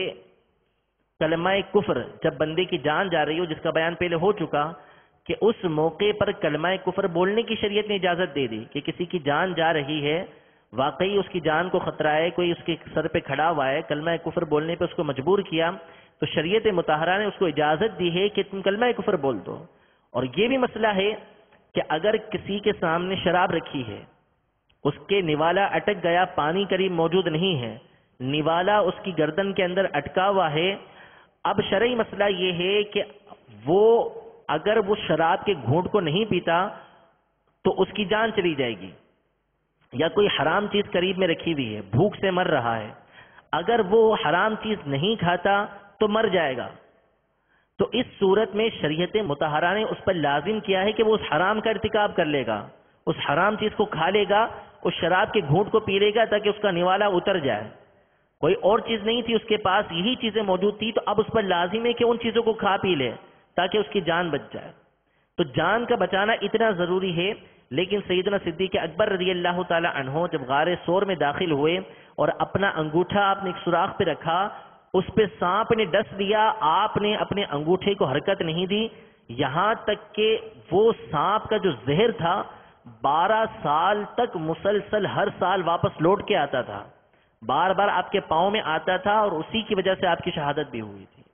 تو اپنی جان بھی آپ نے نبی کریم صلی اللہ تعالی علیہ وسلم کے آرام پر قربان فرما دی تھی۔ اگلا عقیدہ کہ حضور صلی اللہ تعالی علیہ وآلہ وسلم کی تعظیم و توقیر، آپ کی عظمت کا بیان جس طرح اس وقت تھا کہ جب حضور علیہ الصلاۃ والسلام اس دنیا میں ہماری ظاہری نگاہوں کے سامنے موجود تھے، یعنی جب آپ نے اس دنیا سے پردہ نہیں فرمایا تھا اس وقت بھی فرض تھا، اسی طرح جب دنیا سے تشریف لے گئے، اب جب ظاہری وصال ہو گیا، پردہ فرما لیا، تو اب اس کے بعد بھی آپ کی تعظیم و توقیر کرنا یہ فرض اعظم ہے۔ جس طرح اس وقت تھا اسی طرح اب بھی حضور علیہ الصلاۃ والسلام کی تعظیم و توقیر کرنا، اس کا اعتقاد رکھنا یہ فرض اعظم ہے۔ جب حضور علیہ الصلاۃ والسلام کا ذکر آئے تو انتہائی خشوع اور خضوع کے ساتھ اور با ادب ہو کر سننا چاہیے، اور نام پاک سنیں تو اس وقت درود پاک پڑھنا چاہیے، یعنی پہلی دفعہ جب کسی مجلس کے اندر آئے تو اس وقت تو پڑھنا واجب ہے، باقی جتنی مرتبہ آئے ہر دفعہ پڑھنا چاہیے، چاہے اسی وقت پڑھیں چاہے بعد میں پڑھ لیا کریں۔ ہم جو التحیات پڑھتے ہیں، التحیات میں ایک لفظ ہے ایھا النبی، ایھا النبی، السلام علیکہ ایھا النبی، جو اس کا مطلب ہے کہ اے نبی، اے غیب بتانے والے، آپ پر سلامتی ہو، ہم سلام بھیجتے ہیں حضور پر۔ شیخ عبدالحق محدث دہلوی رحمۃ اللہ تعالی علیہ اور امام غزالی رحمۃ اللہ تعالی علیہ اور دیگر بزرگوں نے یہ لکھا ہے کہ جس وقت بندہ حضور علیہ الصلاۃ والسلام پر یہ سلام پیش کرے تو یہ تصور کرے کہ میں حضور علیہ الصلاۃ والسلام کی جو ظاہری زندگی تھی اس میں حاضر ہوں، اور حاضر ہو کر انتہائی ادب و احترام کے ساتھ آپ کی بارگاہ کے اندر صلاۃ والسلام پیش کر رہا ہوں۔ یہ تصور کر کے وہ یہ الفاظ کہے السلام علیکہ ایھا النبی، تو یہ ایک تو ہماری دلیل ہے کہ حضور علیہ الصلاۃ والسلام کو پکار سکتے ہیں۔ ایھا النبی اور یا نبی یا رسول اللہ کا ایک ہی معنی ہے، ایھا النبی اور یا رسول اللہ یا نبی اللہ کا ایک ہی معنی ہے۔ ساتھ ہی ساتھ انہوں نے ہمیں یہ سبق دیا کہ نبی کریم صلی اللہ تعالی علیہ وسلم کی تعظیم و توقیر ہم نے کس طریقے سے کرنی ہے۔ اگلا عقیدہ کہ حضور صلی اللہ تعالی علیہ وآلہ وسلم کے کسی قول یعنی آپ کی بات، کسی فعل یا عمل یعنی جو آپ کا کام ہے، جو آپ نے کام کاج کیے، جو کام کرتے تھے آپ، ان میں سے کسی کو یا آپ کی کسی بھی حالت کو اگر کوئی حقارت کی نظر کے ساتھ دیکھے تو کافر ہے۔ حضور کی کسی قول، کسی فعل و عمل، کسی حالت کو اگر کوئی حقارت کی نظر کے ساتھ دیکھے تو کافر ہے، دائرہ اسلام سے خارج ہے۔ اگلا عقیدہ کہ اللہ تبارک و تعالی نے نبی کریم صلی اللہ تعالی علیہ وسلم کو مختار کل بنا کر بھیجا ہے۔ اختیارات اللہ تبارک و تعالی نے نبی کریم صلی اللہ علیہ وسلم کو عطا فرمائے، شریعت کے اختیارات بھی عطا فرمائے، دنیاوی اختیارات بھی عطا فرمائے۔ آپ چاہیں جو شریعت کا حکم نافذ کرنا چاہیں اللہ تبارک و تعالیٰ کے اذن سے کر سکتے ہیں۔ یا احادیث طیبہ کے اندر موجود ہے کہ ایک شخص نے حاضر ہو کے عرض کی کہ میں اسلام لاؤں گا لیکن 3 نمازیں پڑھوں گا، 5 نمازیں نہیں پڑھوں گا، 3 نمازیں پڑھوں گا۔ حضور نے اس کو اجازت دی کہ تم 3 نمازیں پڑھ لیا کرو۔ یا آپ کو اختیار حاصل تھا کہ 3 نمازوں کی اجازت دے دی آپ نے۔ ایک صحابی نے بقرہ عید کے دن، عید الاضحیٰ سے پہلے جو ہے، یعنی عید الاضحیٰ کے دن جو ہے وہ نماز سے پہلے اپنا جانور ذبح کر لیا، اور اس کا مسئلہ یہ ہے کہ اگر کوئی عید کی نماز سے پہلے ذبح کر لیتا ہے شہر کے اندر تو اس صورت میں اس کی قربانی نہیں ہوتی، لیکن نبی کریم صلی اللہ تعالی علیہ وسلم نے ان کی قربانی کو جائز قرار دے دیا۔ یہ آپ کے اختیارات کے اندر تھا۔ ایک صحابی کے دمبے کو جو 6 ماہ کا تھا اس کو نبی کریم صلی اللہ علیہ وسلم نے جائز قرار دے دیا۔ یعنی شرعی مسئلہ یہ ہے کہ بکرا یا بکری یا جو بھی ان کی جنس میں سے ہے اس کا سال بھر کا ہونا ضروری ہے، لیکن یہ حضور کے فضائل میں سے ہے کہ آپ نے اس بات کی اجازت مرحمت فرما دی کہ اگر کوئی دمبا وغیرہ جو بکرا اور بکری کے علاوہ ہے وہ 6 ماہ کا ہے اور اتنا بڑا ہے کہ دیکھنے میں سال کا محسوس ہوتا ہے تو حضور نے اس کی قربانی کی اجازت دی ہے۔ یہ حضور کو اختیار حاصل تھا جبھی تو اجازت دی ہے۔ تو اللہ تبارک و تعالی نے آپ کو تمام کی تمام اختیارات عطا فرمائے، اور اس کا مطلب نعوذ باللہ یہ نہیں کہ کہ اللہ تبارک و تعالیٰ معطل ہو گیا، اللہ تبارک و تعالیٰ کے اختیارات ختم ہو گئے۔ حقیقی مالک و مختار ہر چیز کا اللہ تبارک و تعالیٰ ہے، معمولی اختیار تو ہمارے پاس بھی ہے، ہم چلتے پھرتے ہیں، کھاتے پیتے ہیں، دوائیاں لیتے ہیں، دوائیاں دیتے ہیں، کام کاج کرتے ہیں، یہ تمام کے تمام ہمارے اختیارات ہیں، لیکن یہ اختیارات اللہ تبارک و تعالیٰ کی عطا سے ہیں۔ حقیقی مالک و مختار اللہ تبارک و تعالیٰ کی ذات ہے۔ نبی کریم صلی اللہ تعالیٰ علیہ وسلم کے جو مختار کل ہونے کا معنی ہے وہ یہی ہے کہ اللہ تبارک و تعالیٰ نے اپنی عطا سے آپ کو اختیارات عطا فرمائے کہ آپ جو چاہیں کر سکتے ہیں، کائنات کے ذرے ذرے پر آپ کی نظر ہے، جہاں جانا چاہیں آپ تشریف لے جا سکتے ہیں۔ اگلا عقیدہ کہ آپ صلی اللہ تعالیٰ علیہ وسلم کے جو درجات ہیں ان میں ہر لمحہ ترقی ہوتی ہے، ہر لمحہ آپ کا درجہ بڑھتا ہے، اور اس کا بیان قرآن مجید فرقان حمید میں سورہ ضحیٰ کی آیت نمبر 4 میں ارشاد فرمایا وَلَلْآخِرَةُ خَيْرٌ لَكَ مِنَ الْأُولَى، بے شک پچھلی تمہاری پہلی سے بہتر ہے، یعنی ہر آنے والی گھڑی گزری ہوئی گھڑی سے بہتر ہے۔ ہر لمحہ نبی کریم صلی اللہ تعالیٰ علیہ وسلم کے منصب کے اندر اضافہ ہوتا رہتا ہے، ابھی بھی ہوتا ہے، قیامت میں بھی ہوگا، اور جنت میں بھی نبی کریم صلی اللہ علیہ وسلم کے درجات کے اندر بلندی ہوتی رہے گی۔ آپ صلی اللہ تعالیٰ علیہ وسلم کے علم میں اضافہ ہوتا رہے گا، ہمیشہ آپ کے درجات کے اندر ترقی ہوتی رہے گی، اور قیامت کے دن آپ کو مقام محمود عطا کیا جائے گا۔ نبی کریم صلی اللہ علیہ وسلم کو مقام محمود عطا کیا جائے گا، اور مقام محمود یہ ہے کہ جب قیامت کا دن ہوگا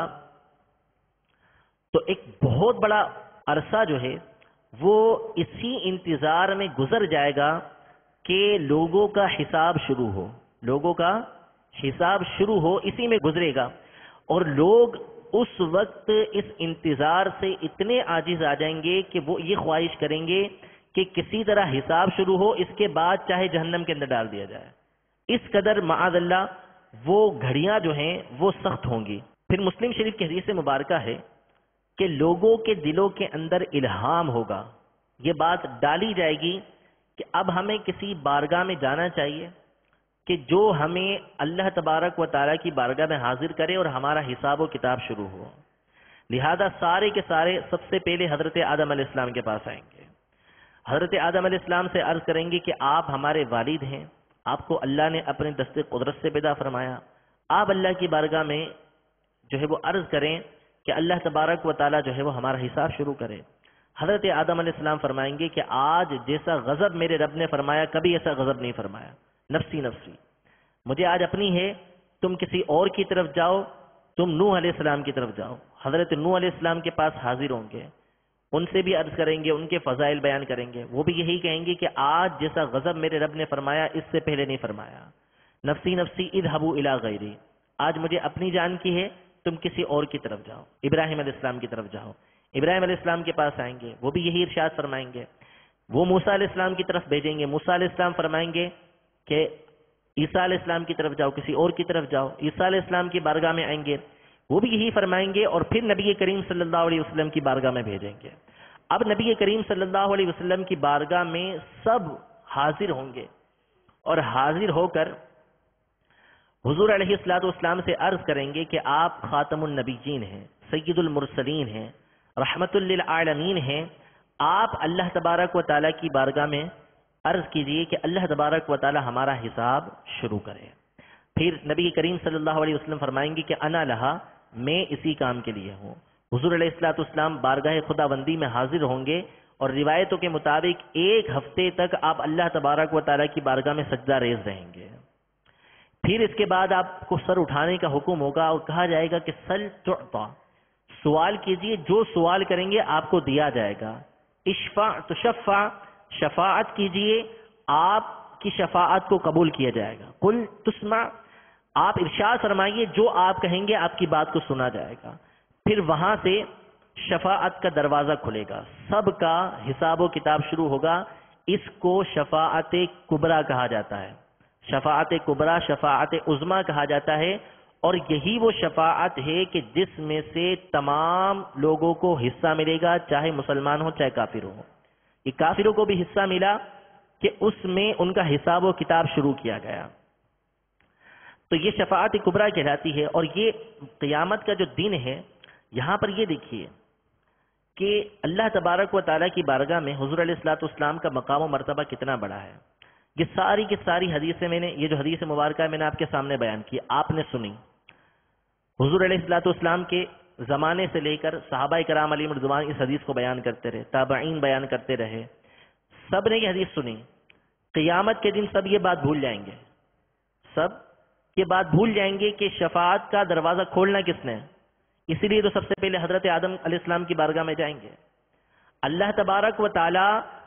سارے انبیاء کی بارگاہ میں بھیج رہا ہے، بڑے بڑے انبیاء کی بارگاہ میں بھیج رہا ہے کہ پہلے وہاں بھیجا جا رہا ہے، اس کے بعد آخر میں حضور علیہ الصلوۃ والسلام کی بارگاہ میں حاضر ہوا. پہلے ہی حضور علیہ الصلوۃ والسلام کی بارگاہ میں حاضر ہو جاتے ہیں. تو سارے انبیاء کی بارگاہ میں بھیجنے کی جو حکمت ہے وہ یہ بتانا ہے کہ آج کا جو دولہا ہے، آج کا جو بزم محشر سجائی گئی ہے، وہ حضور علیہ الصلوۃ والسلام کے لیے سجائی گئی ہے. کہ حضور علیہ الصلوۃ والسلام کی عظمت کو بیان کرنے کے لیے ایک ایک نبی کے پاس پہلے گئے. یہ اعلیٰ حضرت نے بات بیان فرمائی ہے تجلی الیقین کے اندر کہ سب کے دلوں سے یہ بات محو ہو گئی. لہذا آدم علیہ السلام کے پاس گئے، پھر سب سے ہوتے ہوتے حضور علیہ الصلوۃ والسلام کی بارگاہ میں آئے. اور ساتھ ہی ساتھ یہ دیکھیے، کیا اللہ تبارک و تعالی اس بات پر قادر نہیں کہ ایک لمحے کے اندر سب کا حساب ہو جائے؟ لمحے کے اندر سب کا حساب کر دے. 50,000 سال کا دن ہوگا، اس میں حساب ہو رہا ہے. تو ایک لمحے میں بھی حساب ہو سکتا تھا، لیکن جو یہ محشر کی محفل سجے گی، بزم محشر جو ہوگی، یہ ساری کی ساری ہوگی ہی نبی کریم صلی اللہ تعالی علیہ وسلم کی شان و عظمت بیان کرنے کے لیے. لہذا جب حضور علیہ الصلوۃ والسلام کی شفاعت کی وجہ سے حساب و کتاب شروع ہوگا، انتظار کی زحمت ختم ہوگی، تو جتنے بھی مخلوق ہوگی وہ ساری کی ساری نبی کریم صلی اللہ علیہ وسلم کی تعریف و ثنا بیان کرے گی،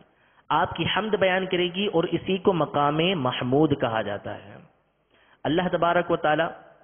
ہم سب کو نبی رحمت شفیع امت صلی اللہ تعالی علیہ وآلہ وسلم کی سچی محبت عطا فرمائے، آپ کی سچی اطاعت عطا فرمائے، آپ کی سنتوں پر عمل پیرا ہونے کی توفیق عطا فرمائے. ایک حدیث مبارکہ آخر میں عرض کرتا ہوں، جسے اعلیٰ حضرت نے اسی اپنے رسالے کے اندر تجلی الیقین میں ذکر فرمایا علامہ فاسی رحمۃ اللہ تعالی علیہ کے حوالے سے، کہ جتنے بھی فضائل ہم بیان کر لیں، حضور کی حقیقت، حضور کی فضیلت ہم بیان نہیں کر سکتے. حدیث مبارکہ یہ ہے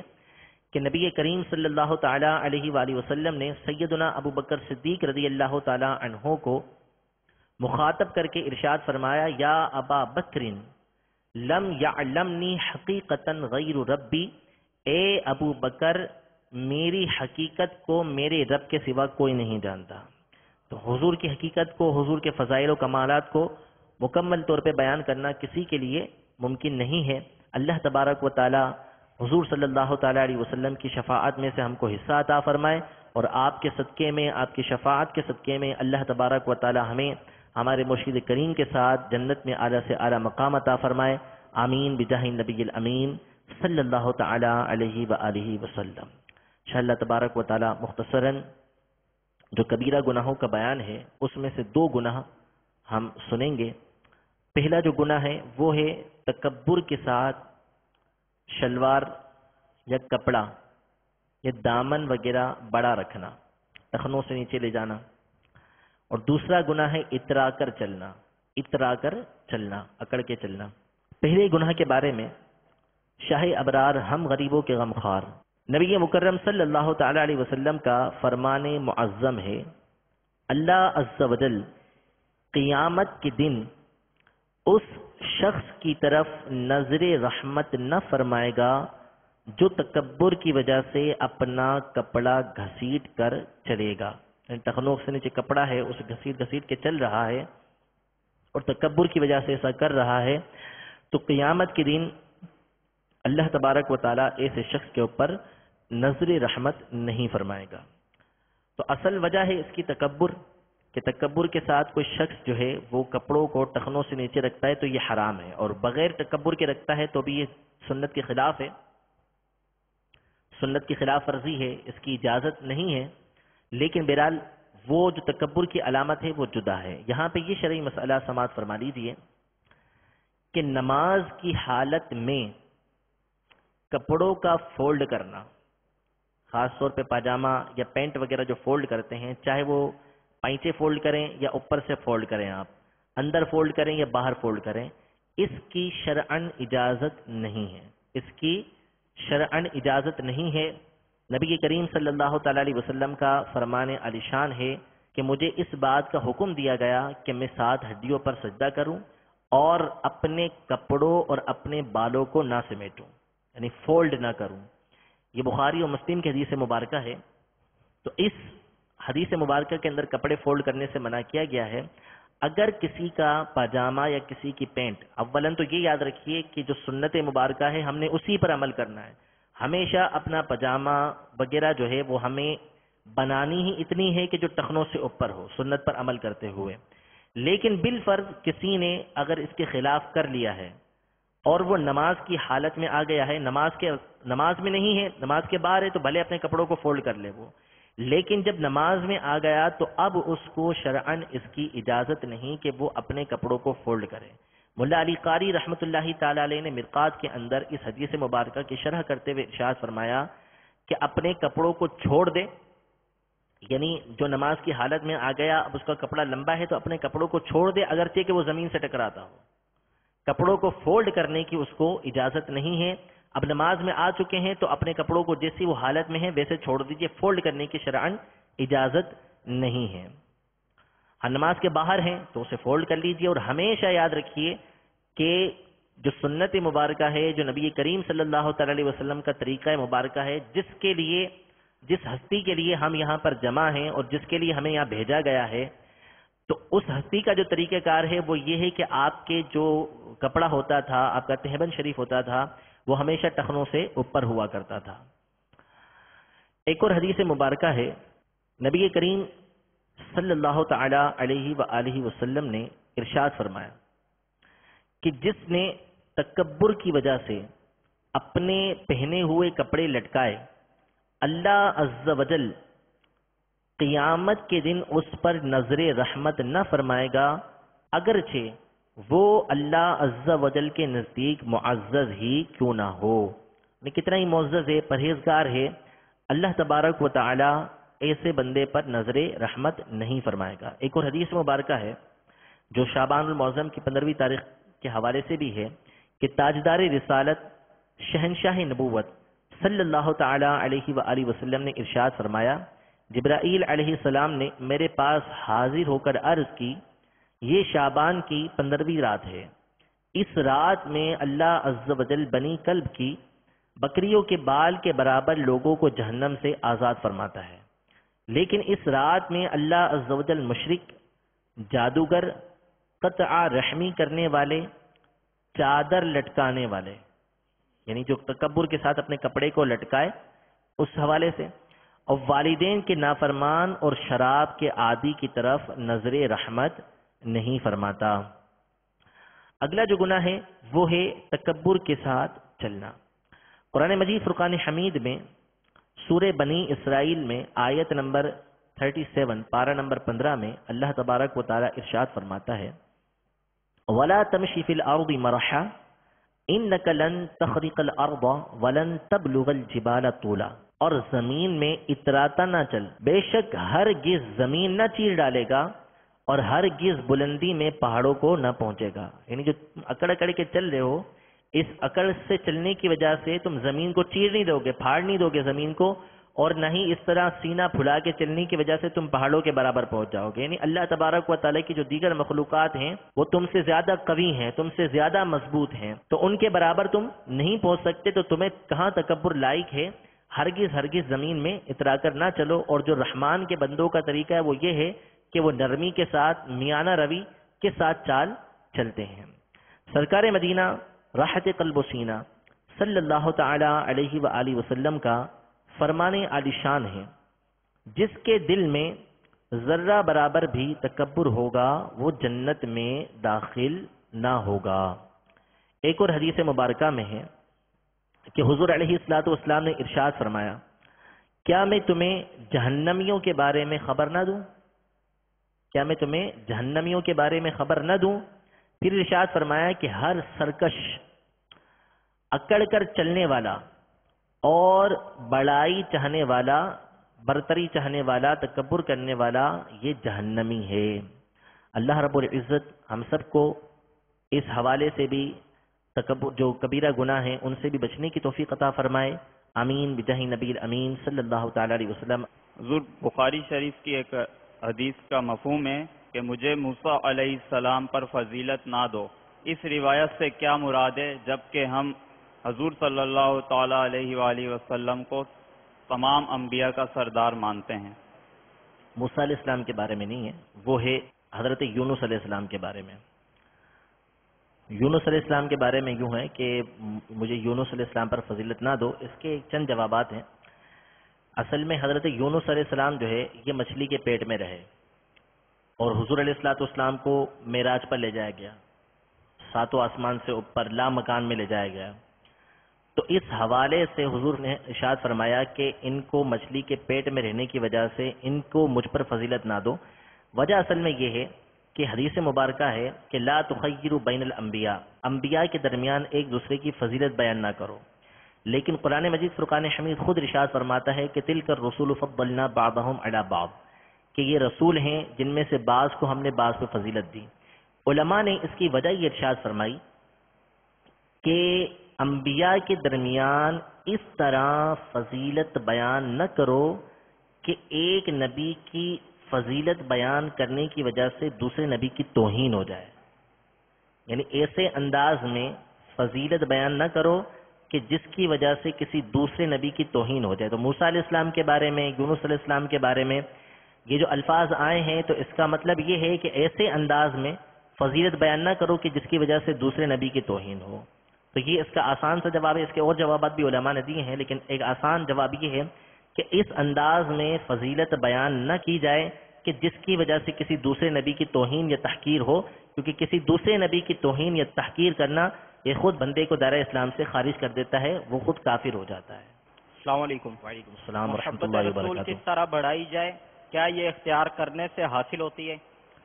بالکل اختیار کرنے سے بھی حاصل ہوتی ہے اور طبعی طور پر بھی ہوتی ہے۔ محبت رسول بڑھانے کے بہت سارے ذریعے ہیں۔ اعلیٰ حضرت امام اہل سنت نے یہ ارشاد فرمایا کہ اچھی آواز والوں سے نعتیں سنا کرو، تو اس سے بھی محبت بڑھتی ہے۔ اور امیر اہل سنت نے یہ ارشاد فرمایا کہ اعلیٰ حضرت کے کلام سننے سے بھی محبت بڑھتی ہے۔ اور حضور کی محبت کے بڑھانے کا ایک ذریعہ یہ اچھے ماحول سے وابستگی ہے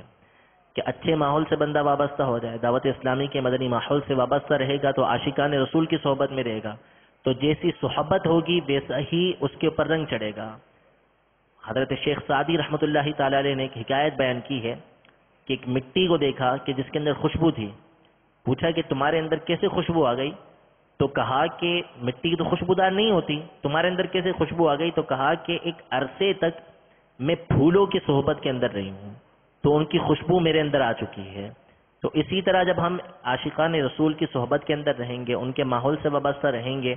جب ہماری زبان پر نبی کریم صلی اللہ تعالی علیہ وسلم کے تذکرے ہوں گے،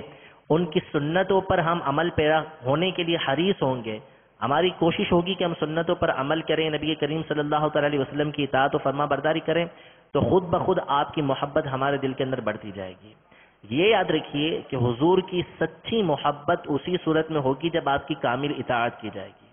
آپ کی جب پیروی کی جائے گی تو اسی صورت میں آپ کی محبت بڑھے گی۔ فرمایا من احب سنتی فقد احبنی ومن احبنی فہو فی الجنت معی، او کما قال علیہ الصلوۃ والسلام، کہ جو میری سنت سے محبت کرتا ہے وہ مجھ سے محبت کرتا ہے، اور جو مجھ سے محبت کرتا ہے وہ بروز قیامت جنت میں میرے ساتھ ہوگا۔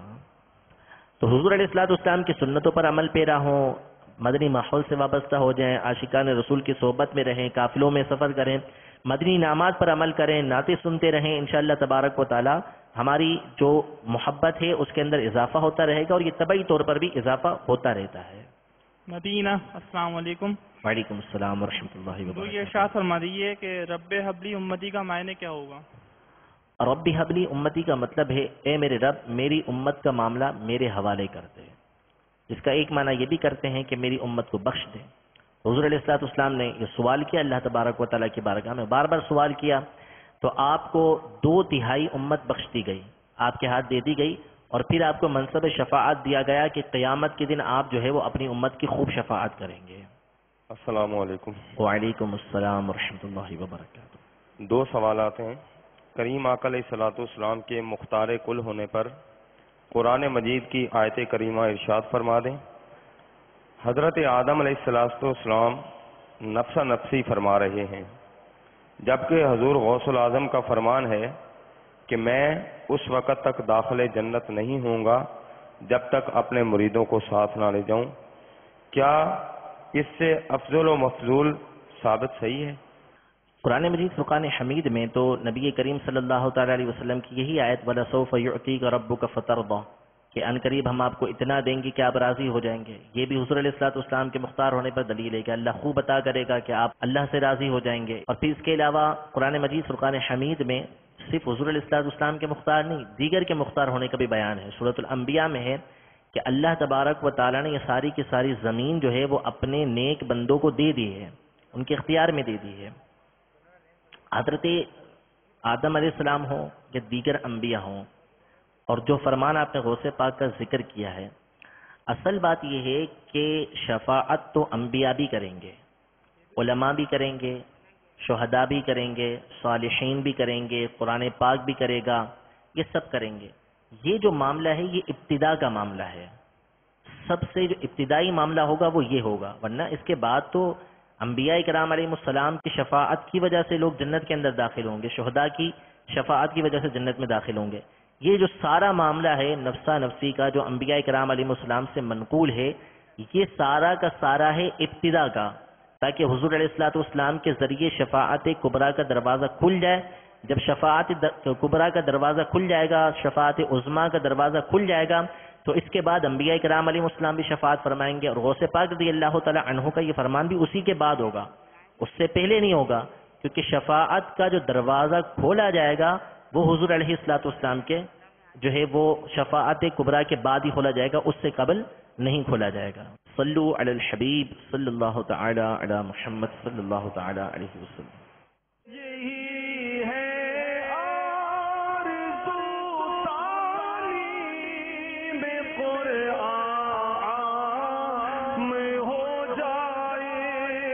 تلاوت کرنا صبح